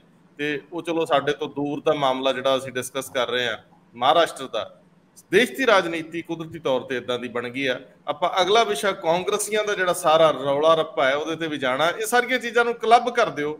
ਅੱਜ ਚੰਨੀ ਵਾਲਾ ਵੀ ਮਾਮਲਾ ਸੀ, ਬ੍ਰਹਮ ਮਹਿੰਦਰੇ ਤੇ ਫਿਰ ਪਮੈਸ਼ ਕੀਤੀ ਜਾ ਰਹੀ ਸੀਗੀ। ਇਹ ਲੋਕ ਜਿਨ੍ਹਾਂ ਦਾ ਸੂਰਜ ਨਹੀਂ ਡੁੱਬਦਾ, ਇੰਜ ਲੱਗਦਾ 5 ਸਾਲ ਨਹੀਂ 50 ਸਾਲ ਰਾਜ ਕਰਨਗੇ, ਉਹ 5 ਸਾਲਾਂ ਬਾਅਦ ਇੰਨੇ ਆਸਰੇ ਜੇ ਹੋ ਜਾਂਦੇ ਆ, ਉਹ ਕਹਿੰਦੇ ਸਾਨੂੰ ਗੋਲੀ ਮਾਰ ਦਿਓ ਸਾਡਾ। ਇਹ ਰਾਜਨੀਤੀ ਤੇ ਆਪਣੇ ਤੌਰ ਤਰੀਕੇ ਹੋ ਗਏ। ਮੈਂ ਪਹਿਲਾਂ ਪਰਿਵਾਰਵਾਦ ਤੇ ਥੋੜੀ ਜਿਹੀ ਗੱਲ ਕਰੂੰਗਾ। ਜ਼ਿਆਦਾ ਰੌਲਾ ਸ਼ੁਰੂ ਤੋਂ ਪਹਿਲਾਂ ਜਨਸੰਘ ਤੇ ਫਿਰ ਭਾਰਤੀ ਜਨਤਾ ਪਾਰਟੀ, ਇਹ ਤਾਂ ਇਸ ਪਾਰਟੀ ਦੇ ਵਿੱਚੋਂ ਤੁਰਿਆ ਸੀਗਾ। ਉਹ ਮੈਂ ਇੱਕਦਮ ਸੋਚ ਰਿਹਾ ਸੀ ਬੈਠਾ ਵੀ ਇਹ ਅਸਲੀ ਕਾਰਨ ਕੀ ਹੈ। ਇਹ ਬਹੁਤੇ ਲੀਡਰ ਇਹਨਾਂ ਦੇ ਆਏ ਸੀ RSS ਵਿੱਚੋਂ, ਤੇ RSS ਵਾਲੇ ਲੀਡਰ ਅਗੇਨ ਜਿਹੜੀ ਮੈਜੋਰਟੀ ਸੀ ਨਾ, ਉਹਨਾਂ ਦੇ ਵਿੱਚ ਇਹਨਾਂ ਦੀ ਉਹ ਪਰਿਵਾਰ ਹੈ ਨਹੀਂ ਸੀ ਉਹਨਾਂ ਦਾ ਕਿਸੇ ਦਾ ਵੀ। ਜੇ ਪਰਿਵਾਰ ਹੀ ਹੈ ਨਹੀਂ ਤੇ ਪਰਿਵਾਰਵਾਦ ਕਿੱਥੋਂ ਆਉਣਾ? ਸੋ ਉਹਨਾਂ ਨੂੰ ਇੱਕ ਪੁਆਇੰਟ ਮਿਲ ਗਿਆ ਪਰਿਵਾਰ ਅਟੈਕ ਕਰਨ ਦਾ। ਹੁਣ ਜਿਹੜੀ BJP ਦੀ ਸਿਚੁਏਸ਼ਨ ਹੈ ਉਹਦੇ ਵਿੱਚ ਪਰਿਵਾਰਵਾਦ ਬਿਲਕੁਲ ਸਾਹਮਣੇ ਆ ਰਿਹਾ। ਤੁਸੀਂ ਸਟੱਡੀ ਕਰ ਲਓ ਵੀ ਇਹਨਾਂ ਦੇ ਕਿੰਨਿਆਂ ਦੇ ਬੱਚੇ ਲੀਡਰ ਦੇ ਸੈਕੰਡ ਜਨਰੇਸ਼ਨ ਥਰਡ ਜਨਰੇਸ਼ਨ ਇਸ ਵੇਲੇ ਪਾਵਰ ਦੇ ਵਿੱਚ ਹੈਗੀ, ਗੱਲ ਕਲੀਅਰ ਹੋ ਜਾਏਗੀ। ਸੋ ਇਹ ਬੜਾ ਅਜੀਬ ਜਿਹਾ ਸਾਰਾ ਫਨਾਮਨਾ ਹੈ। ਦੂਜੀ ਗੱਲ, ਮੋਦੀ ਜੀ ਜੋ ਕੁਛ ਕਹਿੰਦੇ ਹੈ, ਜਿਹੜਾ ਉਹਨਾਂ ਦੀ ਪ੍ਰੈਕਟਿਸ ਹੈ ਸਾਰੀ ਉਸਦੇ ਉਲਟ ਹੈ। ਹੁਣ ਕੁਝ 4 ਦਿਨ ਪਹਿਲਾਂ ਉਹ ਕਹਿੰਦੇ ਵੀ ਆ 21 ਲੱਖ ਕਰੋੜ ਦੀ ਇਹ ਕਰਪਸ਼ਨ, ਇਹ ਜਿਹੜੀ ਨਾਨ ਬੀਜੇਪੀ ਪਾਰਟੀਆਂ ਬਾਰੇ ਗੱਲ ਕਰਦੇ ਆ, ਉਸ ਤੋਂ ਅਗਲੇ ਦਿਨ ਉਹਨਾਂ ਦੇ ਵਿੱਚੋਂ ਹੀ ਇੱਕ ਪਾਰਟੀ ਦੇ ਐਮਐਲਏ ਤੋੜ ਰਹਿੰਦੇ ਆ। ਉਹਨਾਂ ਦੇ ਵਿੱਚੋਂ ਵੀ ਉਹ ਲੋਕ ਹੈਗੇ 4 ਮਿਨਿਸਟਰ ਬਣਾਏ ਗਏ ਜਿਨ੍ਹਾਂ ਦੇ ਕਰਪਸ਼ਨ ਦੇ ਕੇਸੇ ਚੱਲ ਰਹੇ ਆ ਜੀ। ਇਹ ਸਿਸਟਮ ਕਿੱਥੇ ਖੜਾ ਆ ਕੇ ਤੁਸੀਂ ਕਿਸੇ ਦੇ, ਜੇ ਤੁਸੀਂ ਪ੍ਰਾਈਮ ਮਿਨਿਸਟਰ ਦੀ ਗੱਲ ਤੇ ਇਤਬਾਰ ਨਹੀਂ ਕਰ ਸਕਦੇ, ਫਿਰ ਜਿਹੜੀ ਕ੍ਰੈਡੀਬਿਲਿਟੀ ਹੈ ਉਹ ਕਿੱਥੇ ਖੜੀ ਹੈ? ਇਹ ਗੱਲ ਹੁਣ ਕਲੀਅਰ ਹੋਣੀ ਚਾਹੀਦੀ ਬਿਲਕੁਲ ਕਿ ਜਿਹੜੀ ਪੋਲਿਟਿਕਸ ਦੀ ਮੋਰੈਲਿਟੀ ਤੇ ਐਥਿਕਸ ਦੀ ਗੱਲ ਹੈਗੀ ਹੈ, ਉਹ ਸਾਡੇ ਵਰਗੇ ਲੋਕ ਜਿਹੜੇ ਬਾਹਰ ਬੈਠੇ ਉਹ ਕਰਦੇ। ਜਿਹੜਾ ਬੰਦਾ ਉਸ ਸਿਸਟਮ ਦੇ ਵਿੱਚ ਹੈ ਉਹਦੇ ਵਾਸਤੇ ਪੋਲਿਟਿਕਸ ਮੋਰੈਲਿਟੀ ਤੇ ਇਹਦੀ ਕੋਈ ਮੀਨਿੰਗ ਨਹੀਂ ਹੈ। ਮੈਂ ਹੁਣ ਆਉਣਾ ਤੁਹਾਡੇ ਪੰਜਾਬ ਕਾਂਗਰਸ ਤੇ। ਅੱਜ ਚੰਨੀ ਦੀ ਫਿਰ ਪੇਸ਼ੀ ਹੋਈ ਤੇ ਉਧਰੋਂ ਫਾਰਮ ਹਾਊਸ ਬ੍ਰਹਮਿੰਦਰਾ ਹੋਰਾਂ ਦਾ ਮੇਜਰ ਕੀਤਾ ਜਾ ਰਿਹਾ ਸੀ। ਮੈਨੂੰ ਇਹ ਗੱਲ ਨਹੀਂ ਸਮਝ ਆਉਂਦੀ ਭਗਵੰਤ ਮਾਨ ਹੋਰਾਂ ਦੀ। ਇਹ ਨਾ ਗਰੀਬ ਮੰਤਰੀਆਂ ਦੇ ਮਗਰ ਪਏ ਹੋਏ ਆ ਮੇਜਰ ਕਰਦੇ, ਕਦੇ ਆਪਣੇ ਮੁਹਾਲੀ ਵਾਲੇ ਸਿੱਧੂ ਹੋਰਾਂ ਦੇ ਪੈਮਾਇਸ਼ ਕਰ ਲਈ, ਕਦੇ ਕਿਸੇ ਦੀ ਕਰ ਲਈ। ਭਗਵੰਤ ਮਾਨ ਜੀ ਇਹ ਛੱਡਣ, ਘੱਟੋ ਘੱਟ 2 ਮਹਿਲ ਤਾਂ ਮਾਪ ਲੈਣ ਜਾ ਕੇ ਮੁਹਾਲੀ ਦੇ। ਹਾਂਜੀ, ਉਹ ਉਸ ਏਰੀਏ 'ਚ ਨਿਊ ਚੰਡੀਗੜ੍ਹ ਦੇ ਏਰੀਏ ਦੇ ਵਿੱਚ 2 ਮਹਿਲ ਹੈਗੇ ਆ ਤੇ ਇਹ 1 ਮਹਿਲ ਬਾਰੇ ਤਾਂ ਬੜਾ ਰੌਲਾ ਪੈਂਦਾ ਰਿਹਾ। ਬੜੇ ਲੀਡਰ ਜਾ ਕੇ ਗੱਲ ਕਰਦੇ ਰਹੇ ਕਿ ਅਸੀਂ ਇਸ ਮਹਿਲ ਨੂੰ ਆਹ ਕਰ ਦੇਂਗੇ। ਹੁਣ ਥੋੜੀ ਦੇਰ ਕੁਝ ਹਫ਼ਤੇ ਪਹਿਲਾਂ ਹੀ 1 ਮਹਿਲ ਦੀ ਫਿਰ ਗੱਲ ਹੋਈ ਜਦੋਂ ਆਪਣੇ ਕੁਲਦੀਪ ਧਾਲੀਵਾਲ ਹੋਰਾਂ ਨੇ ਇਹਦੇ ਤੇ ਕਮੈਂਟਰੀ ਕੀਤੀ। ਬਈ ਤੁਸੀਂ ਬਾਕੀ ਸਾਰੇ ਛੱਡ ਦਿਓ, ਐਵੇਂ ਗਰੀਬ ਬੰਦੇ ਨੂੰ ਤੰਗ ਕਰਦੇ ਆ। ਇਹ 2 ਮਹਿਲ ਤੁਸੀਂ ਮੇਜਰਮੈਂਟ ਕਰ ਲਓ, ਇਹਨਾਂ ਦੀ ਗੱਲ ਸਾਰੀ ਕਲੀਅਰ ਹੋ ਜਾਏਗੀ। ਮਗਰਮੱਛ ਫੜੋ, ਬਾਕੀ ਮੱਛੀਆਂ ਦਾ ਕੀ ਹੈ, ਉੱਪਰੋਂ ਹੱਥ ਪਾਓ ਤਾਂ ਕਿ ਲੋਕਾਂ ਨੂੰ ਪਤਾ ਲੱਗੇ ਬਈ ਜਿਹੜੀ ਤੁਹਾਡੀ ਇੰਟੈਂਸ਼ਨ ਹੈ ਉਹ ਵਾਕਈ ਠੀਕ ਹੈ ਜੀ। ਸੋ ਮੇਰੇ ਖਿਆਲ ਦੇ ਵਿੱਚ ਜਿਹੜਾ ਕਰਪਸ਼ਨ ਜਿਹੜਾ ਇਸ਼ੂ ਹੈ, ਚਲੋ ਆਪਣੇ ਆਪ ਦਾ ਵੀ ਇਸ਼ੂ ਤਾਂ ਹੈਗਾ, ਲੇਕਿਨ ਇੱਕ ਜਿਵੇਂ ਕਹਿੰਦੇ ਹੁੰਦਾ ਡਾਇਵਰਸ਼ਨ, ਉਹ ਵਰਚੁਅਲੀ ਬਣ ਗਿਆ ਹੈ। ਤੇ ਜੇ ਤੁਸੀਂ ਲੋਕਾਂ ਦੀ ਗੱਲ ਵੀ ਕਰ ਰਹੇ ਆ, ਸਰਕਾਰ ਕਰ ਰਹੀ ਹੈ, ਉਹ ਡਿਨਾਈ ਨਹੀਂ ਕੀਤਾ ਜਾ ਸਕਦਾ, ਲੇਕਿਨ ਜੇ ਫੋਕਸ ਮੇਨ ਉੱਥੇ ਰਹੇਗਾ ਉਹ ਜ਼ਿਆਦਾ ਬੈਟਰ ਹੋਏਗਾ। ਸਲਾਮਵੀਰ ਸਿੰਘ ਜੀ, ਅੱਜ ਚਰਨਜੀਤ ਸਿੰਘ ਚੰਨੀ ਕਾਫੀ ਖਿਜੇ ਹੋਏ ਲੱਗ ਰਹੇ ਸੀ ਔਰ ਜਿਸ ਤਰ੍ਹਾਂ ਦਾ ਉਹਨਾਂ ਨੇ ਦਾਅਵਾ ਕੀਤਾ, ਉਹ ਕਹਿੰਦੇ ਸਾਨੂੰ ਜਲੀਲ ਕੀਤਾ ਜਾ ਰਿਹਾ, ਸਾਨੂੰ ਬਦਨਾਮ ਕੀਤਾ ਜਾ ਰਿਹਾ। ਤੇ ਦੂਜੀ ਗੱਲ, ਉਹ ਬਹੁਤ ਕਲੀਅਰ ਲਫ਼ਜ਼ਾਂ 'ਚ ਮਤਲਬ ਚੈਲੰਜ ਕਰ ਰਹੇ ਨੇ ਕਿ ਜੋ ਮੈਥੋਂ ਮੰਗਿਆ ਸੀ ਮੈਂ ਸਾਰੇ ਵੇਰਵੇ ਦੇ ਆਇਆ, ਔਰ ਉਹ ਸਾਰੇ ਵੇਰਵਿਆਂ ਤੋਂ ਇਲਾਵਾ ਜੇ ਕੋਈ ਜਾਇਦਾਦ ਆ ਮੈਨੂੰ ਉਸ ਜਗ੍ਹਾ ਤੇ ਵੇਚ ਲੈ ਜਾਓ, ਮੈਂ ਮੌਕੇ ਤੇ ਹੀ ਐਫੀਡੇਵਿਟ ਸਰਕਾਰ ਦੇ ਨਾਲ ਲਿਖ ਦੂੰਗਾ ਜੀ। ਤੇ ਨੰਬਰ 1, ਦੂਜੇ ਬੰਨੇ ਉਹ ਇੰਨੇ ਖਿਜੇ ਹੋਏ ਸੀ, ਉਹ ਕਹਿੰਦੇ ਮੈਨੂੰ ਗੋਲੀ ਮਰਵਾ ਦਿਓ। ਇਹ ਮੈਂ ਉਹਨਾਂ ਦੀ ਮਾਨਸਿਕਤਾ ਨੂੰ ਕਿਵੇਂ ਲਵਾਂ? 3 ਮਹੀਨੇ ਦੀ ਉਸ ਸਰਕਾਰ ਦੌਰਾਨ ਦੁਨੀਆ ਭਰ 'ਚ, ਤਾਂ ਚਲੋ ਆਪਾਂ ਨਾ ਵੀ ਕਹੀਏ, ਦੇਸ਼ ਭਰ ਦੇ ਪੱਤਰਕਾਰ ਉਹਨਾਂ ਨੂੰ ਮਿਲਣ ਆਉਂਦੇ ਸੀ। ਕਿਸੇ ਨਾਲ ਉਹ ਮੰਜੇ ਤੇ ਬੈਠੇ, ਕਿਸੇ ਨਾਲ ਉਹ ਰਾਹ 'ਚ ਤੁਰੇ ਫਿਰੇ, ਕਿਸੇ ਨੂੰ ਉਹਨਾਂ ਹੈਲੀਕਾਪਟਰ 'ਚ ਚੜਾਇਆ। ਉਹ ਇੰਨੀ ਪੀਕ, ਇੰਨੀ ਸਿਖਰ, ਇੰਨੀ ਹਾਈਟ, ਤੇ ਫਿਰ ਉਸ ਤੋਂ ਬਾਅਦ ਇੱਥੇ ਆ ਕੇ ਇੰਨੀ ਵਿਚਾਰਗੀ, ਇਹ ਵੀ ਸਾਡੇ ਹੀ ਸਮਿਆਂ 'ਚ ਹੋਣਾ ਸੀ। ਅਸਲ ਦੇ ਵਿੱਚ ਕੋਈ ਵੀ ਲੀਡਰ ਇੰਨਾ ਚਿਰ ਦਾ ਪੋਲੀਟਿਕਸ 'ਚ ਹੈ, ਮਤਲਬ ਚੰਨੀ ਹੋਣੀ ਵੀ ਕਈ ਵਾਰ ਐਮਐਲਏ ਰਹੇ, ਮੰਤਰੀ ਰਹੇ ਤੇ ਫਿਰ ਚੀਫ ਮਿਨਿਸਟਰ ਵੀ ਬਣ ਗਏ, ਚਾਹੇ ਕੋਈ ਹੋਰ ਨੇ। ਮੈਨੂੰ ਇਹ ਲੱਗਦਾ, ਮੈਂ ਮੋਟਾ ਜਿਹਾ ਫਾਰਮੂਲਾ ਤੁਸੀਂ ਲਾ ਕੇ ਦੇਖ ਲਓ ਕਿ ਜਿੰਨੇ ਪੈਸੇ ਉਹ ਇਲੈਕਸ਼ਨ ਤੇ ਖਰਚ ਕੇ ਜਿੱਤ ਕੇ ਆਉਂਦੇ ਰਹੇ ਨੇ, ਕੀ ਸੰਭਵ ਹੈ ਤੁਹਾਡੀ ਇਨਕਮ 'ਚ ਓਨੈਸਟੀ ਇਸ ਮਾਮਲੇ 'ਚ? ਇਮਾਨਦਾਰੀ ਸੰਭਵ ਵੀ ਹੈ ਕਿ ਨਹੀਂ? ਜਿਹਦੇ ਤੇ ਮਰਜ਼ੀ ਫਾਰਮੂਲਾ ਲਾਗੂ ਕਰ ਲਿਓ। ਇਸ ਤੋਂ ਬਾਅਦ ਆਪ ਵਾਲੇ ਜਦ ਇਸ ਤੋਂ ਬਾਅਦ ਦੁਬਾਰਾ ਆਉਣਗੇ, ਐਮਐਲਏ 1 ਵਾਰ ਬਣੇ ਹੋਏ, ਉਹਨਾਂ ਦਾ ਜੀਵਨ ਸਟੈਂਡਰਡ ਜਿਹੋ ਜਿਹਾ ਬਣ ਗਿਆ, ਔਰ ਇਸ ਤੋਂ ਬਾਅਦ ਜਦੋਂ ਦੁਬਾਰਾ ਚੋਣ ਲਈ ਪੈਸੇ ਚਾਹੀਦੇ ਨੇ ਤੇ ਉਹ ਪੈਸੇ ਕਿੱਥੋਂ ਕਿਵੇਂ ਆਉਣਗੇ ਤੇ ਕੀ ਹੋਏਗਾ? ਕੀ ਉਹ ਓਨੈਸਟੀ ਦਾ ਲੈਵਲ ਕੋਈ ਮਾਪਦੰਡ ਰੱਖਿਆ ਜਾਊਗਾ ਕਿ ਆਹ ਇੱਕ ਓਨੈਸਟੀ ਹੈ? ਇਸ ਲਈ ਇੱਕ ਤਾਂ ਇਹ ਹੈ, ਇੱਕ ਤਾਂ ਇੱਕ ਪ੍ਰਿੰਸੀਪਲਡ ਕੁਐਸਚਨ ਹੈ ਸਭ ਦੇ ਸਾਹਮਣੇ ਕਿ ਲੱਖਾਂ ਕਰੋੜਾਂ ਰੁਪਇਆ ਜਿੰਨਾ ਤੁਸੀਂ ਲਾ ਕੇ ਆ ਰਹੇ ਹੋ, ਜਿੰਨੀਆਂ ਚੀਜ਼ਾਂ ਤੁਸੀਂ ਖਰਚ ਕੇ ਆ ਰਹੇ ਹੋ, ਕੀ ਉਹ ਪਹਿਲਾਂ ਕਾਨੂੰਨੀ ਦਾਇਰੇ 'ਚ ਸੀ? ਜਿਹੜੀ ਤੁਸੀਂ ਸਹੁੰ ਖਾਧੀ ਹੈ, ਜਿਹੜਾ ਪਰਫਾਰਮਾ ਭਰਿਆ ਜਿੱਤਣ ਤੋਂ ਬਾਅਦ ਤੇ ਜਿੱਤਣ ਤੋਂ ਪਹਿਲਾਂ ਪ੍ਰਾਪਰਟੀਆਂ ਦਾ ਰੋਜ਼ ਭਰਦੇ ਰਹੇ ਹੋ, ਕੀ ਵਿਜੀਲੈਂਸ ਨੂੰ ਦਿੱਤਾ ਤੇ ਉੱਥੇ ਭਰੇ 'ਚ ਕੋਈ ਫਰਕ ਸੀ ਜਾਂ ਸੇਮ ਹੀ ਹੈ? ਤੇ ਰੌਲਾ ਇਹ ਨਹੀਂ ਕਿ ਮੈਂ ਜੋ ਮੰਗਿਆ ਦੇਤਾ, ਉਹ ਤਾਂ ਦੇ ਹੀ ਦਿੱਤਾ, ਦੇਣਾ ਹੀ ਸੀ। ਹੁਣ ਉਹਨੂੰ ਤਾਂ ਮੈਚ ਕਰਨਾ ਵੀ ਜੋ ਦੇਤਾ ਤੇ ਉਹ ਕਿਵੇਂ ਵਧਿਆ, ਦਿਨ ਰਾਤ ਚੌਗਣਾ, ਦਿਨ ਰਾਤ ਦੁੱਗਣਾ ਚੌਗਣਾ ਤੇ ਦਿਨ ਦੁੱਗਣਾ ਵਧਿਆ, ਜਾਂ ਵੈਸੇ ਹੀ ਹੈ ਇੱਕ ਸਹਿਜ ਸੁਭਾਅ, ਜਿਸ ਤਰੀਕੇ ਦੇ ਨਾਲ ਚੱਲਦਾ ਕੀ ਹੈ ਮੈਚ ਤਾਂ ਉਹਦੇ ਚ ਹੋਣਾ, ਕੋਈ ਜ਼ਰੂਰੀ ਤਾਂ ਨਹੀਂ ਵੀ ਉਦੋਂ ਬਿਨਾਂ ਵੀ ਕੋਈ ਛਪਾਈ ਹੋਵੇ ਨਾ ਹੋਵੇ ਚਾਹੇ। ਪਰ ਇੱਕ ਗੱਲ ਇਹ ਵੀ ਜ਼ਰੂਰੀ ਮੋਟੀ ਗੱਲ ਹੈ ਕਿ ਜਿਹੜਾ ਡਿਸਪ੍ਰੋਪੋਰਸ਼ਨੇਟ ਐਸੈਟਸ ਹੁੰਦੇ ਨੇ, ਇਹਦੇ ਚ ਜੇ ਕੋਈ ਵੀ ਜਾਂਚ ਥੋੜੀ ਜਿਹੀ ਓਨੈਸਟਲੀ ਕੀਤੀ ਜਾਵੇ ਔਰ ਕਿਸੇ ਨੂੰ ਵੀ ਇਵਨ ਜਾਂਚ ਕਰਨ ਵਾਲੇ ਅਧਿਕਾਰੀ ਦੀ ਜਾਂਚ ਕਰ ਲਿਓ, ਉਹਦਾ ਵੀ ਫਸਣਾ ਲਗਭਗ ਯਕੀਨੀ ਵਰਗਾ ਹੋ ਜਾਂਦਾ ਹੈ। ਮਤਲਬ ਕੋਈ ਐ ਨਹੀਂ ਹੁੰਦਾ ਕਿ ਉਹ ਨਹੀਂ ਕੋਈ ਉਹ ਕਰ ਸਕਦਾ, ਕਿਉਂਕਿ ਬਹੁਤ ਗੱਲਾਂ ਇਹੋ ਜਿਹੀਆਂ ਨੇ ਸਾਡੇ ਸਿਸਟਮ 'ਚ, ਉਹ ਕਾਗਜ਼ ਪੱਤਰ ਪੂਰਾ ਕਰਨਾ, ਉਹਨੂੰ ਹਰ ਗੱਲ ਤੇ ਇਸ ਪੱਧਰ ਦੀਆਂ ਚੀਜ਼ਾਂ ਕਰਨੀਆਂ, ਉਹ ਸੰਭਵ ਹੀ ਨਹੀਂ ਹੁੰਦੀਆਂ। ਜਿੰਨਾ ਟੈਕਨੀਕਲੀ ਸਰਕਾਰੀ ਤੰਤਰ 'ਚ ਇਹ ਹੈ ਨਾ ਕਿ ਤੁਸੀਂ ਕੋਈ ਫਰਿੱਜ ਖਰੀਦਦੇ ਹੋ ਸਰਕਾਰ ਨੂੰ ਲਿਖ ਕੇ ਦੇਣਾ, ਆਹ ਕਰਦੇ ਹੋ ਤਾਂ ਇਨਫਾਰਮ ਕਰਨਾ, ਆਹ ਕਰਦੇ ਹੋ ਤਾਂ ਇਨਫਾਰਮ ਕਰਨਾ। ਜਿਹੜੇ ਗਿਫਟ ਤੰਤਰ ਦੇ ਵਿੱਚ ਲਈਆਂ ਹੋਈਆਂ ਚੀਜ਼ਾਂ ਹੁੰਦੀਆਂ ਨੇ ਜਿਹੜੀਆਂ ਕਿਸੇ ਮੈਟਰ 'ਚ ਆਉਂਦੀਆਂ ਹੀ ਨਹੀਂ, ਉਹੀ ਤੁਹਾਡਾ ਵਧਾ ਦਿੰਦੀਆਂ ਨੇ ਜਿਹੜੀਆਂ ਉਹ ਸੈੱਟ, ਜਿਹੜੀਆਂ ਤੁਸੀਂ ਉਸ ਪਾਸੇ ਜਾਓ।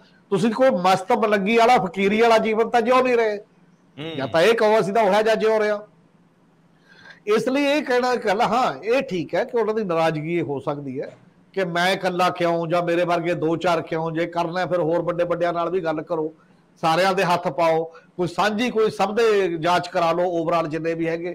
ਉਹਨਾਂ ਨੇ ਕਿਹਾ ਵੀ ਕੋਈ ਗੱਲ ਨਹੀਂ, ਆਉਣ ਵਾਲੇ ਸਮੇਂ 'ਚ ਭਗਵੰਤ ਮਾਨ ਹੋਣੀ ਜਿਹੜੇ ਲੱਖਾਂ ਰੁਪਇਆ ਡੇਲੀ ਦਾ ਜਹਾਜ਼ ਤੇ ਬਾਹਰ ਖਰਚ ਕਰ ਰਹੇ ਨੇ, ਨਾਲ ਲੈ ਜਾਂਦੇ ਨੇ ਸਭ ਨੂੰ ਆਲੇ ਦੁਆਲੇ, ਔਰ ਜਿਹੜੀਆਂ ਹੋਰ ਚੀਜ਼ਾਂ ਨੇ ਤੁਸੀਂ RTI 'ਚ ਵੀ ਨਹੀਂ ਦਿੰਦੇ ਇਨਫੋਰਮੇਸ਼ਨ, ਤੇ ਇਹ ਵੀ ਜਦੋਂ ਤੁਹਾਡੀ ਚਲੀ ਗਈ ਤਾਂ ਉਦੋਂ ਬਾਅਦ ਤੁਹਾਡੇ ਅਸੈਟ ਵੀ ਆਈ ਗਿਣੇ ਜਾਣਗੇ, ਤੁਹਾਡੇ ਵਰਤੋਂ ਕੇ ਕਵਰਤੋਂ ਹੋਈ ਹੈ ਇਹ ਵੀ ਐਵੇਂ ਦੇਖੀ ਜਾਏਗੀ, ਕੋਈ ਨਾ ਕੋਈ ਦੇਖੂਗਾ ਆ ਕੇ।